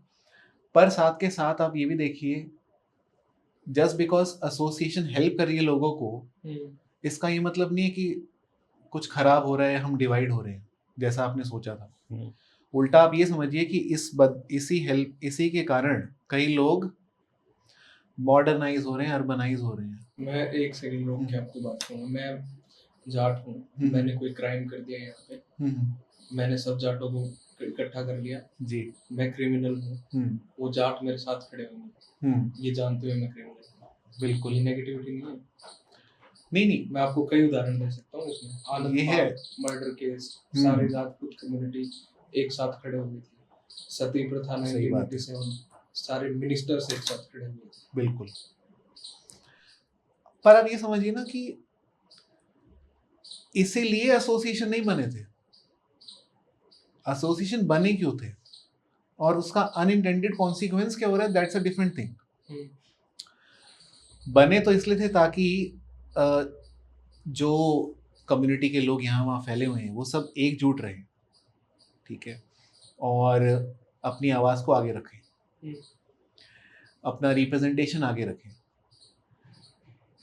अब उसमें से कुछ लोग जो हैं वो उस कम्युनिटी का यूज़ करते हैं for negative things also, that's unintended consequence. But intention वो नहीं था। इंटेंशन था कास्ट एसोसिएशन का कि उस कास्ट के लोगों को, जैसे यादव महासभा के लोग जो यादव होंगे, उनको क्षत्रिय स्टेटस दिलाने में हेल्प की थी ऑल इंडिया यादव महासभा ने 1920 में। दिलाने देने से क्या होता है, वो तो है ही क्षत्रिय। स्टेटस देने से होएगा क्या? अब तो जाट क्षत्रिय बोलते हैं तो शुद्ध नहीं, लेकिन वो एक वो होता है कि एक इल्यूजन क्रिएट कर लो अपने दिमाग में, वो आता है। वो ऐसा है कि ना हर कास्ट की अपनी प्राइड की बात होती है कि हम किसी से कम नहीं है, ठीक मैं है? थोड़ा सर यहाँ पे ना एक अलग फ्रेम लेना चाहूँगा कि कास्ट का मॉडर्नाइज होना इस तरह in the associative structure and state का भी मॉडर्नाइज होना और परवेजिव बनना, ये प्रोसेस साथ साथ चल रही है। जिन फैक्टर से कास्ट रिफॉर्म हो रही है उन्हीं फैक्टर से स्टेट भी चेंज हो रहा है। स्टेट की जो पहुंच बढ़ रही है वही तो कारण है कास्ट की पहुंच बढ़ रही है ऑर्गेनाइज फॉर्मेट में। बिल्कुल तो स्टेट एंड कास्ट का structure is it's about modern phenomenon बिल्कुल। Indian version. तो आप ऐसे नहीं कहते स्टेट आगे बढ़े कास्ट पीछे रहे। जिस फैक्टर स्टेट आगे बढ़ेगा उसी फैक्टर से कास्ट आगे बढ़ रही है। दोनों का कारण एक ही है। स्टेट ही गलत है। State I am not saying state गलत है। आई एम मॉडर्न फोर्सेस उस तरह काम करते हैं, कम्युनिकेशन हो, एसोसिएशन हो। तो वो भी कह दिया करो हम सुनना चाहते हैं। सर वो कह देंगे तो कभी कभी हो सकता है जो कमेंट वाले लोग हैं हम उनका ना सुन पाए, ठीक है? वो भी बड़ी दिक्कत है। प्रोवोक तो कर रहे हैं नहीं आप जानते हो सच्चाई क्या है। आर्मी रेजिमेंटेशंस जो है जी वो कास्ट बेस्ड है ज्यादातर। बिल्कुल है, आज भी आर्मी है। रिक्रूटमेंट एंड बुक्स आप उठा के देख लो जी उसमें कहीं पे आपको ये नहीं लिखा कि ये पर्टिकुलर कास्ट जो है ये भी बहुत बलवान थी या इसमें कोई बहुत पोटेंशियल था इसलिए इसको मार्शल कम्युनिटी में डाल दिया गया। वो सिर्फ और सिर्फ उनको अपने फेवर के लिए, अपने बेनिफिट के लिए, अपने यूज करने के लिए उनको एक तनख्वाह देगा, तू वीर है, तू वीर है, तू वीर है, आजा तेरे को लड़ाते हैं, सही बात है। लेके चलते हैं तेरे को बर्मा और फ्रांस उसमें मरने के लिए। उसमें एक बढ़िया चीज बताता हूँ थोड़ी सी कि लुक एट बंगालीज जो हम अभी बात भी कर रहे थे। कॉलोनियल प्रोपोगंडा रहा कि बंगाली मेन आर इफेमिनेट, ये औरतों की तरह रहते हैं, अपनी औरत की सेवा करते हैं, इनमें मर्दानगी नहीं है। और ये हुआ है कॉलोनियल, उनको बाबू कहते हैं। ये आप रेफरेंस बता देना नहीं कि हाँ कौन सी नहीं बहुत किताबें हैं, बहुत पेंटिंग्स भी है। ये कॉलोनियल एरा में हुआ है एंड उसी को रिटेलिएट करने के लिए भी यूसी बंगाली लोगों ने अखाड़ा मूवमेंट चलाई कि हम अखाड़े में जाएंगे, जिम करेंगे, वो सब वहाँ से आता है, उसको आंसर है ये। आपका लेबर मूवमेंट पूरा ये खड़ा से निकला। हाँ लेकिन मेरा पॉइंट ये है कि लुक एट 1857 जब बगावत हुई है, कौन से आर्मी, बंगाल रेजिमेंट में। तो 57 की बगावत तक Bengalis used to be part of army in huge numbers. 57 की लड़ाई में जिन लोगों ने बगावत ज्यादा करी अगेंस्ट ब्रिटिश, उनको धीरे धीरे आर्मी से नॉन मार्शल बोल के हटा दिया गया। और दोज हु सपोर्टेड ब्रिटिश, जहाँ पे उस तरह की भावनाएं नहीं पहुंची थी, एक्सप्लॉइटेशन नहीं हुआ था, those supported British to quell the revolt, उनको कह दिया गया आप मार्शल कम्युनिटी हो, आप आ जाओ। तो वो उसका एक 57 के बाद वाला नैरेटिव वो है। 57 के बाद का भी है, पहले का भी है, उस तरीके से तो है ही। पर इसमें हम अभी भी क्यों चाहते हैं कि हम आर्मी में उस तरीके से, पर अब तो चलो अलग हो गया कि हमारी एक रेजिमेंट हो जो उस तरीके से, और भी कहते हैं यादव जैसे उनकी पुरानी मांग है। उसके लिए आर्मी ने कह दिया है कि यहाँ से आगे उस तरह नहीं बन रही है। जैसे अभी देखो पिछले 50-40 साल में जो इलेक्ट्रिकल वाली है, इलेक्ट्रॉनिक्स वाली है, अभी ड्रोन्स वाले स्क्वाड्रन है, स्पेशल है, आरआर है, इन सब these are not caste based. जो पुरानी चलती आ रही है। तो वो मूवी कौन सी थी, गुलाल मूवी के शुरू में जो डायलॉग आता है ना, के मेनन बोलता है, याद है आपको, तू किस लिए लड़ेगा, अपनी पलटन के लिए लड़ेगा। पलटन किसके लिए, वो देश के लिए, लेकिन तू लड़ेगा पलटन के लिए। कि जिनकी संख्या ज्यादा थी और जो इन चारों स्ट्रक्चर से, चार वर्ण व्यवस्था से बाहर, आज पर्टिकुलरली वो लोग हैं, वो जो डोमिनेंस कर रहे हैं, वो डोमिनेंट कास्ट बनी हुई है और वो पॉलिटिकल डोमिनेंस भी कर रही है। हरियाणा में आप जाट देखो, कर्नाटका, तेलंगाना में वहाँ पे रेड्डीज देखो, मुकलिंगा है, क्या नाम, ओकालिका, हाँ, और महाराष्ट्र में मराठा देखो, ये सब बाहर स्ट्रक्चर से, पर इन्होंने एक पॉलिटिकल डोमिनेंस अपना, एक हेजेमनी अपनी तैयार करी। तो इस चुनाव को, इंडियन पॉलिटिक्स को और डोमिनेंट कास्ट को आप किस तरीके से देखते हैं? सर आप देखो इंडिया के इंडिपेंडेंस के बाद क्या हुआ है। डोमिनेंट कास्ट जिसको हम बोल रहे हैं, यानी जाट, गुजर, रेड्डी, ओकालिगा, वेल्लला, इन सब कम्युनिटी के लोगों ने ही तो पॉलिटिकल पार्टीज बनाई फिर 70s के बाद, जब कांग्रेस का डिक्लाइन स्टेट गवर्नमेंट्स में हो रहा है पोस्ट 67। तो हमको दिख रहा है 70, 80s, 90s state governments form हो रही हैं बाय दीज ग्रुप्स ओनली, इनके पार्टीज द्वारा ही। तो इसलिए इनके लिए भी पॉसिबल था आसान, क्योंकि इनके नंबर ज़्यादा थे और they were not just high number, they were also having good land ownership with them. Yes. इन लोग को लैंड रिफॉर्म का बहुत फायदा हुआ। रिसोर्सेज थे उनके पास। हम्म, तो लैंड रिफॉर्म से इकोनॉमिक वेल्थ आई, हम्म, नेटवर्क इनके पास नंबर्स की वजह से। तो ये जो दोनों कैपिटल कंबाइन हो गए, एक तो सोशल कैपिटल और इकोनॉमिक कैपिटल, इससे उनको पावर भी मिलना आसान हो गई बाद में। तो और ये डोमिनेंट कास्ट का फिनोमेना जो है बड़ा पॉपुलर था सोशियोलॉजी में, सोशल साइंसेज में, बट आज की डेट में थोड़ा सा फ्लॉड है ये कॉन्सेप्ट। कैसे? फ्लॉड इस सेंस में है कि मतलब जैसे हम पहले मानते थे कि यादव्स या रेड्डीज या फिर Jats, they are dominant and they will take away power from the hands of upper caste. आज ऐसा देखने को नहीं मिल रहा। आज ये देखने को मिल रहा है कि with in Jats he factions बन गए हैं, with in Yadavs he factions बन गए हैं। ऐसा नहीं यादव एज अ होल आ गए हैं अगेंस्ट अदर्स। ये रिफॉर्म कौन सी पॉलिटिकल आइडियोलॉजी ने किया?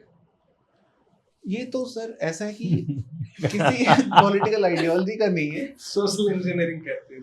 हाँ बिल्कुल है ही। मतलब वो फिशन जैसे नहीं, Polarization. पोलराइजेशन, मतलब वो होना ही है। खूबसूरत शब्द सोशल इंजीनियरिंग। बिल्कुल आप वो असरदार ब्रेकडाउन थोड़ा- होना ही है। तो फैक्शन क्योंकि आ गए हैं, मतलब ब्रेकडाउन हो रहा है, तो अब डोमिनेंट कास्ट की जगह डोमिनेंट फैक्शन वर्ड यूज किया जाता है कि यादव सारे तो डोमिनेंट नहीं है, कौन सा यादव का फैक्शन डोमिनेंट चल रहा है। रेड्डियों में सारे रेड्डी नहीं, कौन सा डोमिनेंट फैक्शन है रेड्डी में, अब वो चलने लग गया। तो डोमिनेंट फैक्शन टर्म ज्यादा पॉपुलर हो गया, फैक्शनलिज्म बेसिकली। सर आपका कोई ओपिनियन इसमें? नहीं, I wanted to ask this thing Nishat sir से, इस डिबेट को थोड़ा सा अगर आगे ले जाते हैं टुवर्ड्स रिजर्वेशन पॉलिटिक्स। जी।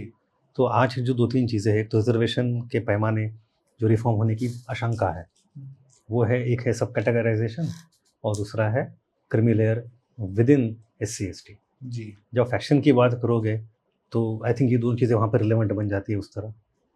जी जी। तो how do you look at this two reforms which are being discussed in media and politics? Subcategorisation हाँ, एंड फैक्शनलिज्म। यस, और दूसरा creamy layer amongst SC/STs। But both are very different things. Yes. Factionalism develops organically, orthogenetically within the community. फैक्शनलिज्म कोई ऊपर से नहीं ला रहा, लेकिन सब कैटेगराइजेशन कोई ऊपर से ला रहा है इनके ऊपर। तो अब सब कैटेगराइजेशन का जो पैरामीटर्स हैं are also very different from factionalism का पैरामीटर। सब कैटेगराइज किया जा रहा है टू इंक्लूड द एक्सक्लूडेड, जो डिजर्विंग है, जो बाहर रह गए रिजर्वेशन से, and to exclude the undeserving included. और यानी कि इंक्लूजन की तरफ ही है उसका रुझान सब कैटेगराइजेशन का। फैक्शनलिज्म पॉलिटिकल गेन्स के लिए है मेनली, और वो हमें ज़्यादा पार्टी, क्योंकि ये टर्म जो है ना, जैसे हम सोशल साइंस में कुछ टर्म यूज़ करते हैं, सेक्ट, फैक्शन, और एक और टर्म होता है मेरे को ध्यान नहीं आ रहा, कल्ट नहीं, एक और टर्म है, बट सेक्ट को हमने रिजर्व कर लिया है रिलीजन के अंदर। रिलीजियस ग्रुप्स में डिवीजन है तो सेक्ट, पॉलिटिकल ग्रुप्स में तो फैक्शन। तो फैक्शनलिज्म पॉलिटिकल गेन्स के लिए है, बट सब कैटेगराइजेशन इज फॉर मॉडर्नाइजेशन और अपलिफ्टमेंट ऑफ द डिप्राइव्ड, जो एक्सक्लूडेड नहीं हो पाए। तो दोनों का पर्पस अलग हो जाता है, मैनिफेस्टेशन भी अलग हो जाती है। इंटरेस्टिंगली एक और चीज है, जो कास्ट सेंसस की हम बात करें तो सतीश देशपांडे ये कहते हैं कि कास्ट सेंसस को वो एक तरीके से अगर हम देखें तो पकड़ के देखते हैं उसको, क्या कहते हैं, नाम भूल रहे हैं यार, साइंस में क्या बोलते हैं, लेंस, मैग्नीफाई लेंस। हाँ, मैग्नीफाई लेंस से अगर हम सोसाइटी को देखें तो कास्ट सेंसस वो मैग्नीफाई लेंस है जिससे समाज के बीच की जो दरारें हैं वो हमारे को दिखती हैं। बिल्कुल। और इसके बारे में ये कहा जाता है कि एटलीस्ट हमें पता तो लगे कि हम कौन है, क्या है और कितने नंबर में, किस तरीके से। तो एक ओपिनियन इस पे ये रहता है कि लोग ये कहते हैं कि इससे जाति व्यवस्था और ज़्यादा डीपन होगी, पर लोग एक दूसरा ओपिनियन ये भी देते हैं कि इससे जाति व्यवस्था के बारे में पता लगेगा तो हम इसको सोल्व आउट करने का सलूशन भी निकाल सकते हैं। तो कास्ट सेंसस को आप हिंदुस्तान के परिप्रेक्ष्य में किस तरीके से देखते हैं? नहीं, ये बड़ा अच्छा आपने याद दिलाया सतीश पांडे, देश पांडे सर की बात। उन्होंने भी इनफैक्ट इस चीज़ को बोला है कि अ, जाति के बारे में डिस्कस करना या जानना जातिवाद नहीं है। Casteism is not discussing about caste, there is no casteism in discussion about caste. और कास्ट सेंसस की जब बात हम करते हैं तो लोग अक्सर सोचते हैं कि इंडिया तो फिर डिवाइड हो जाएगा कास्ट में, फिर कास्ट की आइडेंटिटी को लेके कॉन्शियसनेस बढ़ेगी लोगों में। ठीक है, वो उसका अनइंटेंडेड कॉन्सिक्वेंस हो सकता है, बट क्या कास्ट सेंसस इसलिए कराया जा रहा है ताकि लोग अपनी कास्ट को याद करें वापस से और कास्ट कॉन्शियसनेस उनके अंदर वापस से आए?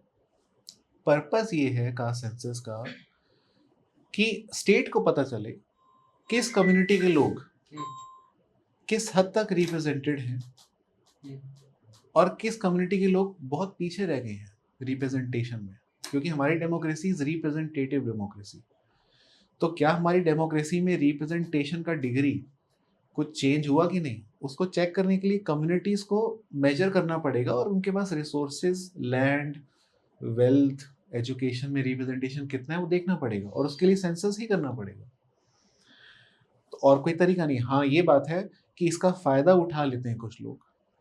अनइंटेंडेड कॉन्सिक्वेंस हो सकता है कि कुछ लोग इस सेंसस को यूज करें टू नो कि उनकी कम्युनिटी के कितने लोग हैं, to form their own party इसी बहाने, and to have their own vote bank ready और प्रिपेयर्ड इसी बहाने। But that is unintended consequence. Main purpose तो रिसोर्स डिस्ट्रीब्यूशन है। हाँ, तो main पॉलिसी, purpose इसके is- बिना पॉलिसी बनेगी कैसे? yes, ये वही बोस्टन टी पार्टी वाली बात है जो थर्टीन सन्स को लिबर्टी ने कहा था कि there will be no representation without taxation, there will be no taxation without representation, yes, हाँ। तो ये हिंदुस्तान में भी लागू है। हाँ जी भाई लोगों, आप कुछ सवाल जवाब करना चाहते हो, शुरुआत करो। सर कुछ रह तो नहीं गया?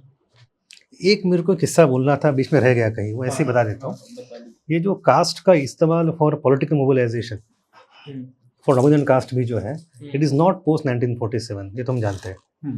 जो सबसे बड़ा रिसर्च अच्छा है डेविड हार्डिमन का गांधी जी के बारे में, कि जो इंडिया आते हैं लौट के और वो चौरी चौरा के बाद वो खेड़ा मूवमेंट करते हैं गुजरात में, before he became national figure.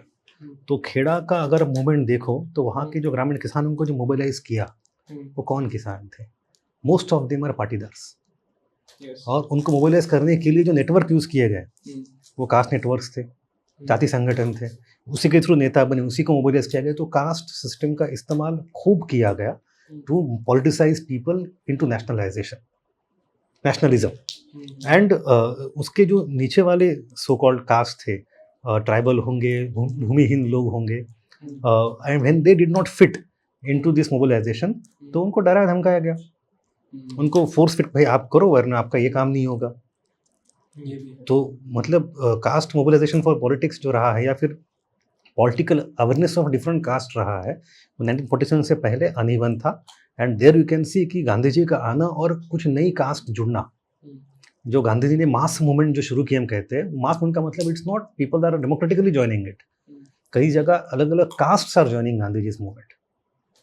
If you come to Maharashtra, Maharashtra में गांधी जी फेमस होने से पहले 1920 से पहले मूवमेंट जा रही थी कि भाई देयर इज ब्राह्मण वर्सेस नॉन ब्राह्मण, फुले वाली मूवमेंट। एंड नॉन ब्राह्मण में जो थे वो अपर कास्ट डोमिनेंट मराठा जो थे, दे वर डोमिनेंट। वो फ्रैक्चर जब होता है, जब मराठा वर्सेस लोअर कास्ट वाला एंगल आता है, और उस समय गांधी जी महाराष्ट्र में नेता बन के उभरते हैं। तो जब हो रहा है तो वो नॉन ब्राह्मण जो पूरा मोर्चा है वो फैक्शनल इसमें टूट जाता है, और some factions go with Gandhi into Congress and some go against. तो नेशनल मूवमेंट को भी आप कास्ट के लेंस से पढ़ सकते हो, और कुछ लोगों ने किया, it's very interesting. Thank you. आखिर में जो अंबेडकर जो है उनका, उनको एप्रोप्रिएट भी किया जाता है और एक बड़े रिजिड शब्दों में कहूँ तो मैं उनको, उनका पॉलिटिकली एक्सप्लॉइट भी किया जाता है आज के दिन में। तो उसका आप दोनों का क्या ओपिनियन है? अप्रोप्रिएट किया जाता है अंबेडकर को for different different purposes by different groups. Some Dalit groups appropriate Ambedkar to remind people of the things which Ambedkar fought against, and to remind people of the principles of democracy that he stood for, and to remind people of their equal claim or stakes in the democratic setup. कुछ parties भी appropriate करती हैं अम्बेडकर को to show that they are empathetic with the lower castes, because they have numbers also. Eventually politics is all about number का game. So कई parties अपने wallpaper में पीछे अम्बेडकर का अपने ऑफिस में फोटो लगाएंगी. तो वह यहाँ appropriation का पर्पस अलग हो गया है, to come into power. वहाँ पे है to remind people of the principles that he stood for and to claim equal stakes in democracy. And school में भी appropriate किए जाते हैं अम्बेडकर. नहीं स्कूल नहीं, पॉलिटिकल पार्टीज की तरफ. पॉलिटिकल पार्टीज में तो वही है, अल्टीमेटली अपना रिप्रेजेंटेशन का स्टेक क्लेम बड़ा करने के लिए, और दूसरा ये बताने के लिए दूसरी पार्टीज को कि वो अम्बेडकर के प्रिंसिपल्स पे नहीं चल रही, हम जितना चलते हैं. इसमें मैं सर 2 पॉइंट पॉलिटिकली बताऊंगा.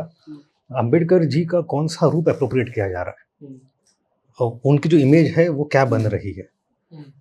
उसमें again right wing left wing एकदम ब्रॉडली अगर यूज़ करें टर्म्स तो देखो, जैसे कि हमने ये वह पढ़ा है कि Ambedkar was a great economist, वो तो थे, बिल्कुल फैक्ट है.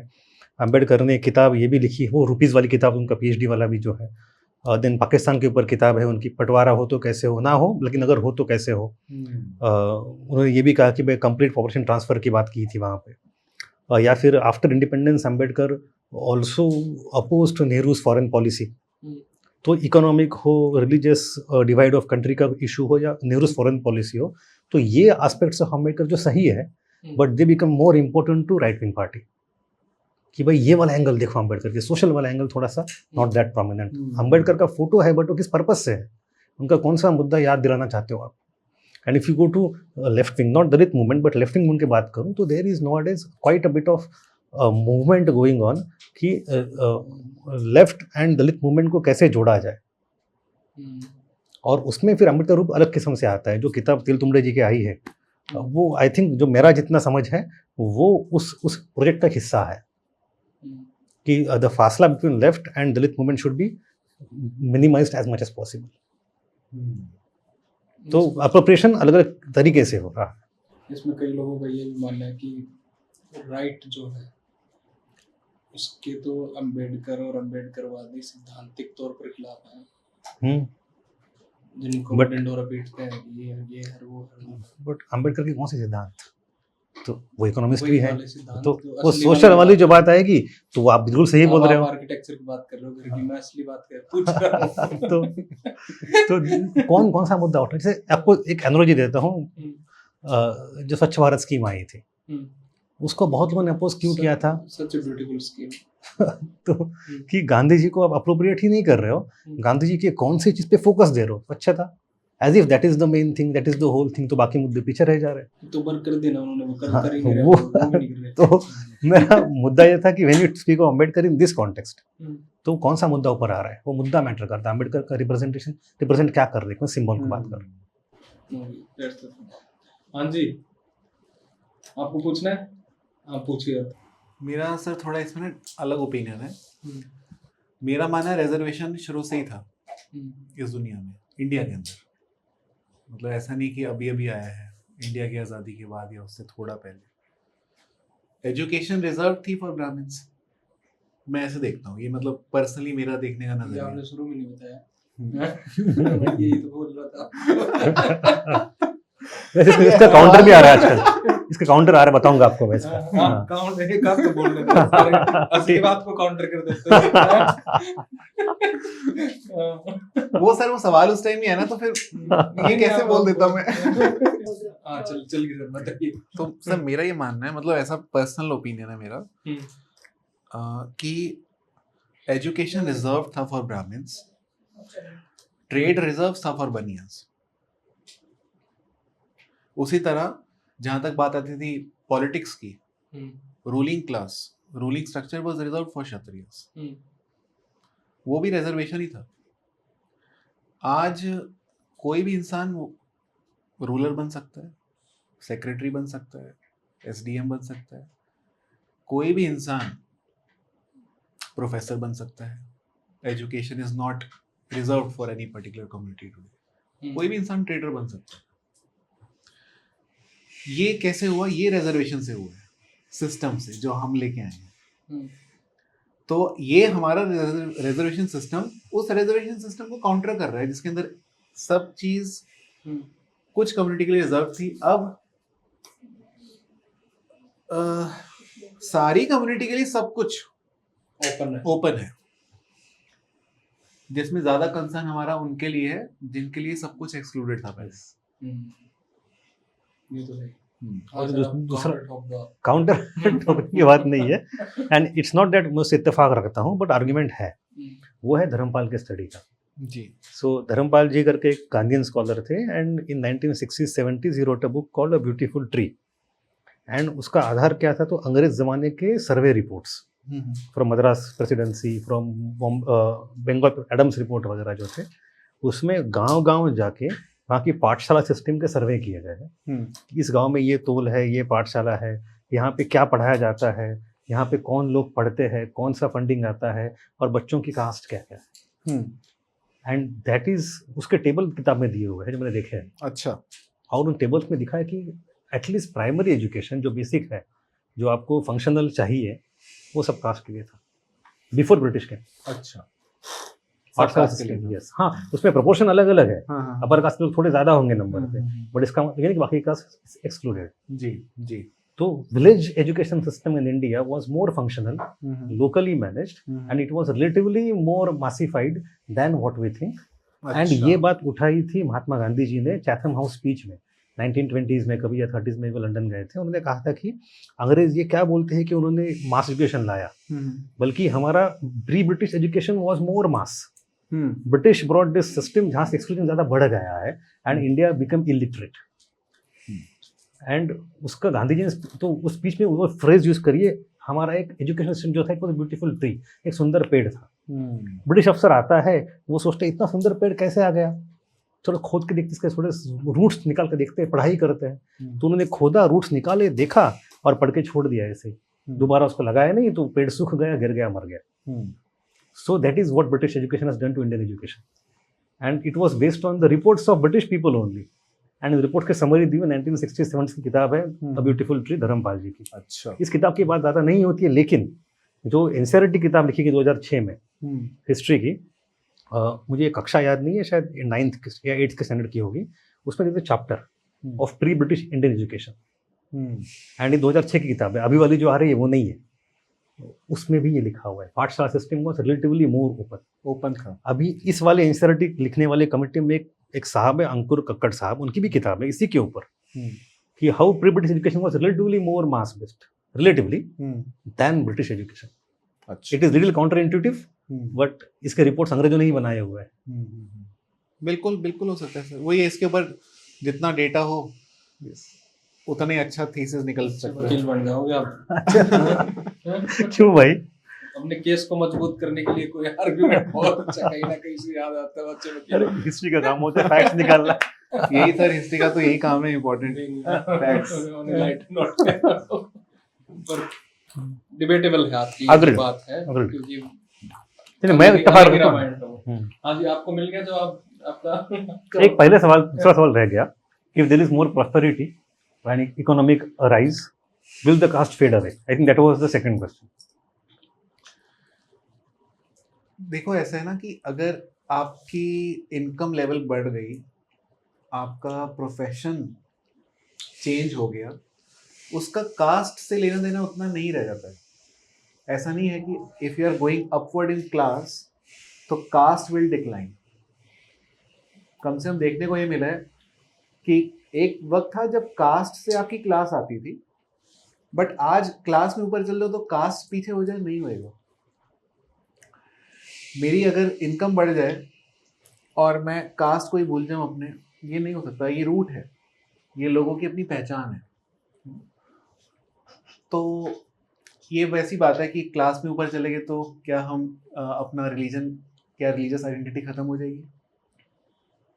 नेहरू भी मानते थे ये बात कि पैसे से हो जाएगा रिफॉर्म. हाँ, वो मानते थे, बट ऐसा हुआ नहीं जो अभी तक हमने देखा. वही। ना लोग अपनी हिंदू मुस्लिम आइडेंटिटी को भूलें, वैसे ही लोग अपने ब्राह्मण ठाकुर जाट आइडेंटिटी को नहीं भूलेंगे। तो फिर how to get the caste? Endogamy उसको Solution क्या है इसका? एंडोगेमी को हटा के बिल्कुल अच्छा है सोल्यूशन। और बस वही कि वो कितना लोग, क्या बताया, क्या सोल्यूशन है? मतलब कि अगर हम लोग अपनी अपनी बाहर की कम्युनिटी से इतना जातिवादी हो गया सोल्यूशन, जैसे उन्होंने बोला कि अगर हम अपनी बाहर की कम्युनिटी से शादी करें तब जाके कास्ट लोग हाँ, ये भूल अम्बेडकर भी पाएंगे। कहते हैं। अम्बेडकर भी ये Caste बोलते हैं। हम्म, तो हम्म। इकोनॉमिक आइडेंटिटी इंप्रूव करने से आपकी कास्ट नहीं जाएगी। शादी एक ऐसी चीज है जिससे हो सकता क्योंकि जैसे इंडिया में मैरिज को इतना ऐसे मतलब बोझ के रखा जाता है कि if you will marry inside your cast only. उसको जैसे क्लोज डोर पॉलिसी देखा जाए तो हम मानते हैं कि हम अपनी ही कास्ट में शादी करेंगे, और जिसकी वजह से कास्ट इवॉल्व भी हुई है। जैसे हाँ। अगर मान ले कि ब्राह्मण्स ने, उन्होंने सबसे पहले अपने, जैसे अम्बेडकर कहते हैं कि सबसे पहले अपने दरवाजे बंद कर दिए अपनी कास्ट के कि this is our caste, we will marry inside our caste only. तो वो रिजिड हो गया फिर वहाँ पे सिस्टम, हाँ बिल्कुल। जिसकी वजह से आगे हमें कंसिक्वेंसेस भुगतने पड़ रहे हैं। अगर वो सब नहीं होता और अगर डोर सबके लिए ओपन रहते और मिक्सिंग चलती रहती तो फिर may be the system has evolved better than. थोड़ा सा सर ना इसमें एक, before you give the answer, history का आदमी हो तो हिस्ट्री की बात बताऊंगा। एक किताब आने वाली है टूनी जोसेफ की, उन्होंने जो पहली किताब लिखी है अर्ली इंडियंस, वो किताब लिख रहे हैं। He is introducing the historical perspective of how caste has evolved over centuries in India. तो अब वो कह रहे हैं कि अब इसको हमें रीअप्रेस करना चाहिए। हम समझते हैं गौतम बुद्धा कहते हैं कास्ट सिस्टम खिलाफ थे, बट उन्होंने कहा कि आजकल हमारे पास डीएनए का बहुत स्टडी हुआ है, और तो इतना नहीं जितना वेस्ट में हुआ है, but we have genetic, population genetic का स्टडी हो चुका है। And if you go by that तो पता ही चलता है कि गौतम बुद्धा के समय there was enough DNA intermixing going on. ये फ्रीज कहाँ पे होता है कि एंडोगेमी कहाँ पे ज़्यादा होती है? वो कहते हैं ईस्वी सन के बाद, ईस्वी सन 100, ईस्वी सन 200, मतलब पोस्ट मौर्यन एरा में, गुप्ता एरा से पहले, मतलब गौतम बुद्धा के 500-600 साल बाद एंडोगेमी हैज़ बिकम रिजिड। अब 2000 साल उसको हो गए, बट हमारे मन में जो है कि वैदिक एरा में सिस्टम धीरे धीरे रिजिड हो गई एंड गौतम बुद्धा ने उसकी किताब आउट है। तो उस समय तो genetically speaking enough intermixing was anyway happening, it got frozen after 500 years of Gautam Buddha. पर आप ये बताओगे कैसे लोगों को कि हमारा डीएनए ऑलमोस्ट एक है, सबका एक जैसा सा? हाँ, उन्होंने पता है, ये एक ने बताया था अभी मेरे सामने हाँ, कॉन्फ्रेंस में कि हाँ। हम में से ज्यादातर तो चंगेज खान की औलाद है। नहीं उन्होंने, उसको पता नहीं क्या मैं- क्या गाली थी। मैं बताता हूँ, इंडिया में टोनी जोसेफ भी हाँ। कहते हैं हाँ। कि इंडिया में टोटल तो हो बेसिक गया, बेसिक ये हो गया। 4 मेजर जीन पूल्स है। हाँ वही। एंड हर एक में, आप उत्तर भारतीय हो या साउथ इंडियन हो या नॉर्थ ईस्ट वाले भी हो, हर एक में चारों जीन पूल्स पाए जाते हैं। प्रपोर्शन अलग अलग है, कौन सा हार्मोन क्या क्या? वो जो कुछ हो, हाँ। बट 4 जीन पूल्स हर एक में मिक्स हुआ है। प्रपोर्शन ऊपर नीचे हो सकता है, हम्म, एंड ये मिक्सिंग हो चुका है 2000 साल पहले ही लगभग। ये तो है। हाँ जी, ऑल डन या कुछ और पूछना? फिर जो पहले जो मेरिट बेस्ड हायरार्की थी जो सिस्टम में, उसको फिर हमने कास्ट बेस्ड हायरार्की में ट्रांसफॉर्म हुआ है, और अभी वापस से मेरिट बेस्ड हो रही है। तो जब शुरू में जब मेरिट से कास्ट हुआ था उसका रीजन क्या रहा था? I am not exactly aware of how to answer this question. पहले जब आप बोलते हो ना कि पहले मेरिट बेस्ड था, वर्ना सिस्टम अगर हम लेके गुण चलें। थ्योरी पे आप चल रहे हो। Which theory? गुण थ्योरी ना, कि गुण Yeah. अपने अपने गुण की बदौलत लोग हाँ, अपना हाँ। वर्ण बदलते हैं। हाँ। तो फिर उसके बाद में अपना कास्ट के हिसाब से, फिर कास्ट फिक्स हो गई, आप हाँ। कह रहे हो, अब वापस से मेरिट आ गया है। नहीं इन दोनों जो शुरू वाली जो है फेज, इसका रीजन क्या रहा? मैं आपको कुछ बताऊं, थोड़ा सा नजरिया। Again I am countering the premise of your question. How do you know पहले कास्ट सिस्टम कैसे ऑपरेट होती थी? Based on some textual sources. अब टेक्सचुअल सोर्सेस कौन से होते हैं? बेसिकली 3 किस्म के होते हैं। एक है आपके पास शास्त्रास, मनुस्मृति हो या आद्यनुष्टि स्मृति, नारद स्मृति, कात्यायन स्मृति, धर्मशास्त्र जो है वो स्मृतियाँ हैं। दूसरे हैं कि बाकी किताबें, जैसे कोई नाटक हो, कोई और लिटरेचर हो जो कि शास्त्रिक है नहीं, एंटरटेनमेंट सकता है। और तीसरा है फॉरेन ट्रेवलर्स। तो फॉरेन ट्रेवलर का जो चश्मा होता है, they can't see everything properly, उसको हम थोड़ा किनारे करते हैं। जो इंडिया के दोनों रिसोर्सेस है, लोकल सोर्सेस लिटरेरी, एक शास्त्रिक और एक पॉपुलर, ये दोनों ही इनएडिक्वेट है to tell us what was happening in the past. शास्त्रिक सोर्सेज जो है लाइक मनुस्मृति, याज्ञवल्क्य स्मृति, वो बताते हैं क्या होना चाहिए, what should happen, they don't tell us what did happen. जैसे आपने कहा कि 8 तरह के मैरिज होते हैं, है ना, यू हैव दैव, प्राजापत्य, अर्श, गांधर्व विवाह, पैशाच, जो कुछ आपके 4 धर्मीय और 4 अधर्मीय, 4 अलाउड 4 नॉट अलाउड। और वो धर्म मतलब वो प्रेफर्ड है। जो नॉट अलाउड है उसमें सबसे पहला कौन सा है, गांधर्व विवाह, लव मैरिज। तब ये आपको नजरिया कहाँ मिला, शास्त्र किताबों में। वो कहते ये नहीं होना चाहिए। द मोमेंट दे से नहीं होना चाहिए मतलब हो रहा है, वरना लिखते ही नहीं। अब कितनी मात्रा में हो रहा है we can never know, but if you go to the literature which is popular literature, नाटक हो, म्यूजिक हो, पोएट्री हो, उसमें तो उसमें आप देखोगे तो भाई कामसूत्र ले लो। कामसूत्र क्या कहता है, वात्सायन उसमें, कि सबसे बढ़िया मैरिज इज लव मैरिज। अब वो भी आपको हिस्ट्री नहीं बता रहा, ना मनु आपको हिस्ट्री बता रहा है, तो क्या सच माने। सच है कि इट इज कॉम्प्लेक्स। हर समाज में, हर रीजन में, हर कम्युनिटी में, हर एरा में चीज़ें, हमेशा कुछ लोग लव मैरिज करते रहे, हमेशा कुछ लोग कास्ट की तरह, नॉर्म की तरह उसको लेके चलते रहे। सही बात, बिल्कुल। तो आपका जो क्वेश्चन है कि पहले मैरिज बेस्ड था, कितने हद तक था किसी को नहीं पता। डीएनए वाला जो अभी तरीका आया है that is relatively more credible. वो हमें जो बताया कि जो मैंने आपको बताया। आप मैरिज बेस्ड कह रहे थे, मेरिट बेस्ड? मेरिट बेस्ड, अच्छा ये मेरिट बेस्ड बोल रहे थे सर। अच्छा अच्छा, मेरे को भी लगा कि कहीं मैंने ना, हाँ बोलने दो। नहीं मैंने क्वेश्चन था, ठीक है। चलो सॉरी, आई एम पर सॉरी। अच्छा है, चलो इससे हमें एक नई चीज पता चली सर, क्योंकि ये भी काफी अच्छा नजरिया है कि टेक्स्ट पे डिपेंड करता है कि आप किस टेक्स्ट के थ्रू उस चीज को पढ़ रहे हो, समझ रहे हो। माइकल सैंडल्स का ओपिनियन है मेरिट पे, मेरिटोक्रेसी पे। अच्छा, आपने हाँ। पढ़ा ही होगा उसमें। उसके वो सीरीज देखी बोली मैंने, Michael young, Michael sandal. Training of merit. Okay okay. खैर वो तो अलग हो जाएगा। आपने मेरिट में मैरिड क्या अब मैं वो हो गया मेरिट वाला क्वेश्चन। हाँ, तो उससे हमें एक न्यू पर्सपेक्टिव देखने को मिलता है कि जो शूद्रास थे वो कैसे शिफ्ट होके अनटचेबल की कैटेगरी में आ जाते हैं। लाइक मेरिट बेस्ड अगर देखा जाए तो पहले शूद्रास थे, अभी ऑक्यूपेशन के हिसाब से जब प्योरिटी और पोल्यूशन वाला अगर हम देखते हैं तो क्योंकि उन्होंने ऐसा ऑक्यूपेशन चूज किया था उस टाइम पे जिसकी वजह से वो like polluted, so called polluted उनको माना गया है, तो उसको डिराइव्ड कैसे वो अनटचेबल में कैसे आ जाते हैं। यहाँ पे उसका ना कुछ मैं एक चीज बताऊंगा। क्या है ना कि ये बड़ा इंपॉर्टेंट है जानना कि ये डिफाइन कौन करता है कि अनटचेबल कौन है। यस, ठीक है, और ये डिफाइन किसने किया कि अपर कास्ट कौन है। ब्राह्मण्स का डिजाइन है ये, ठीक है, लेकिन ये फैक्ट है विद इन ब्राह्मण भी कई सारे ऐसे ब्राह्मण हैं जिनको अनटचेबल ब्राह्मण कहा जाता है। यस, अनटचेबिलिटी एक ऐसा फिनोमेना है जिसने ब्राह्मण्स को भी नहीं छोड़ा।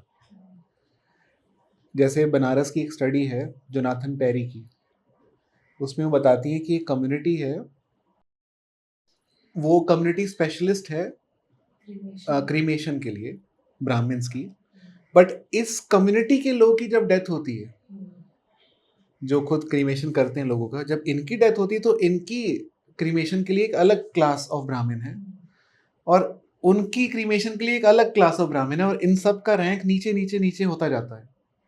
मतलब डेथ को बहुत पल्यूटिंग माना जाता है। तो यानी ब्राह्मण्स के अंदर में भी अनटचेबल ब्राह्मण्स या अनटचेबिलिटी का फिनोमेना है, और कुछ ब्राह्मण्स इन ब्राह्मण से दूर रहते हैं, इनसे शादी नहीं करेंगे, ठीक है। और उसी तरह जैसे ब्राह्मण्स में अनटचेबिलिटी है ना, वैसी अनटचेबल्स के अंदर भी कुछ ब्राह्मण्स हैं।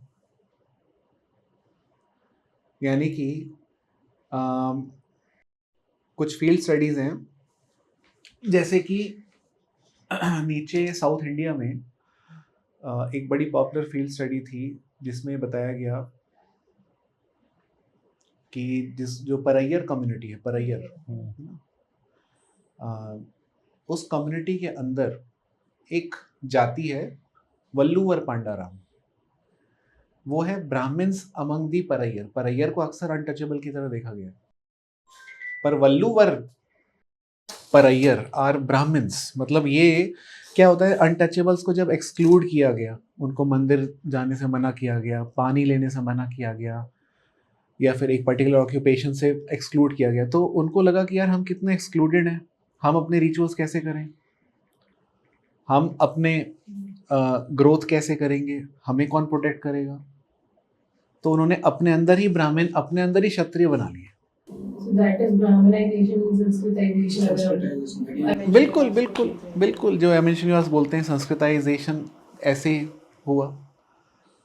तो और ये देखने को मिल रहा है एक्सक्लूशन के टाइम पे, when they are feeling excluded then they are sanskritising within themselves, emulating the practices of the twice born and जनेऊ धारण कर लेना, वो सब।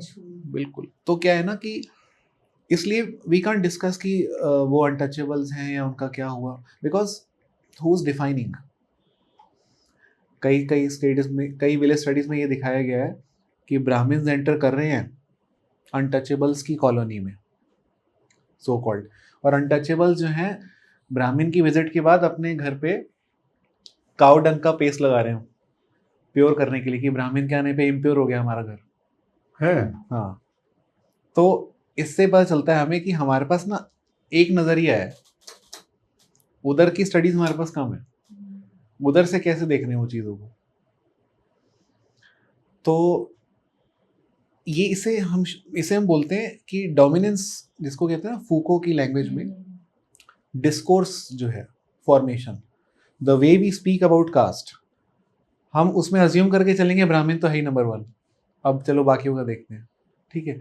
तो ये डिस्कोर्स इतना हैवी हो गया है कि जो काउंटर है ना वो इजीली रजिस्टर नहीं होता माइंड में, वो कास्ट सेंसस करेगा वो चीज। हाँ। तो इसलिए who defines untouchable, who are Shudra, who defined them, ये ज़्यादा बड़े क्वेश्चन है। और सर एक और चीज़ें, अब जैसे आपने कहा पहले मेरिट बेस्ड होता था, मेरिट मतलब गुण, कैसे चेक करोगे गुण किसका क्या है? कोई यूनिवर्सिटी है जो आपको सर्टिफिकेट देती है? नहीं है। तो गुण कैसे वेरीफाई कि भाई मेरा जन्म हुआ, मेरे में ये गुण पाया गया तो मुझे उस क्लास में स्लॉट किया गया, ऐसे कोई मैकेनिज्म तो था नहीं कभी।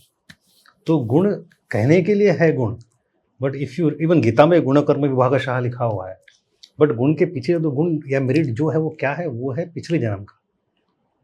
तो ये मेरिट जो होता है कि लास्ट जन्म में ये कर्म किए थे, ये कर्मा थियरी है। तो आपके कर्म अच्छे थे, बुरे थे, जो कुछ है, बिकॉज ऑफ विच आपको इस जन्म में ये कास्ट मिली होगी। अगर इस जन्म में अच्छे गुण संग्रहित करो तो मैं भी अगले जन्म you get a better caste. तो ये गुण जो है वो कर्मा थ्योरी के थ्रू, आत्मा के थ्रू, ट्रांसफरेबल फ्रॉम जन्म टू जन्म। तो वो एक लाइफ का है ही नहीं। तो इट अल्टीमेटली गुण होने के, कहने के लिए गुण है, इन प्रैक्टिस वो birth based he. If you go for individual, if you go for community तो ये संस्कृताइजेशन वाला फिनोमेनन आ जाता है। कोई ट्राइबल है, राजा बन गया, क्षत्रिय बना देती है उसको, बिल्कुल, है ना। वो जो किताब है मनु पिल्लई की, बढ़िया किताब है उसके ऊपर, मनु पिल्लई की कि I think gods guns and missionaries करके किताब है। अच्छा। उसमें बहुत सारे केस स्टडी दिए हुए हैं कि कोई कम्युनिटी थी और पहले वो ट्राइबल थे and then they became powerful, तो फिर ब्राह्मणों को बुला के क्षत्रिय बना दिया गया, उसके लिए सेरेमनी इन्वेंट किया गया। हाँ, बिल्कुल बिल्कुल ये तो ब्राह्मणों का भी स्टेटस हिंदुआइजेशन कैसे हुआ ट्राइब्स को, और फिर वो कास्ट सिस्टम में कैसे डलते गए। पर ब्राह्मणों का स्टेटस देना इस पोस्ट फैक्ट, वो पहले राजा बन चुके हैं, हाँ, अब उनको स्टेटस क्लेम करना है। बिल्कुल बिल्कुल। तो कंक्लूड तो ये है कि जो दिखता है वो है नहीं, जो होता है दिखता नहीं। कास्ट के बारे में it's a very complex phenomenon and it will keep evolving and mutating. पर ये जाएगा नहीं, दूर नहीं होगा ना, दिख नहीं रहा ना, क्योंकि हर तरीके से सर ने बताया ना, जैसे कि कहीं ना कहीं फिट होते होते yes, it will stay। हाँ, सर आपका क्या ओपिनियन है आखिर में? मेरा तो सर ये ओपिनियन है कि कास्ट सिस्टम को हमने ना ब्राह्मण्स की नज़र से ज़्यादा देखा हुआ है और पढ़ा हुआ है, जबकि दूसरी तरफ से जो ऑप्रेस जिसको हम बोलते हैं, उनकी तरफ से अकाउंट जो है अभी पढ़ना बाकी है। जब तक हमें दोनों साइड ना पता रहे तब तक हम क्लेम नहीं कर पाएंगे कि हम सिस्टम को समझते हैं कैसे ऑपरेट होता है। पर डोमिनेंस अभी ब्राह्मण ड्रिवन टेक्स्ट का है, वो लिव्ड एक्सपीरियंस भी तो है वो कितना है, सबसे कितना ज्यादा तो मतलब पढ़ा लिखना तो बाद में बात आएगी कि हम हाँ। पढ़े लिखे तो उस तरीके से है ही नहीं, पर्टिकुलरली इन चीजों के बारे में तो हम उतना अवेयर ही नहीं है। और हमारे लिव्ड एक्सपीरियंसेस हैं वही है ना, उनको किसी ने किस तरीके से रचा है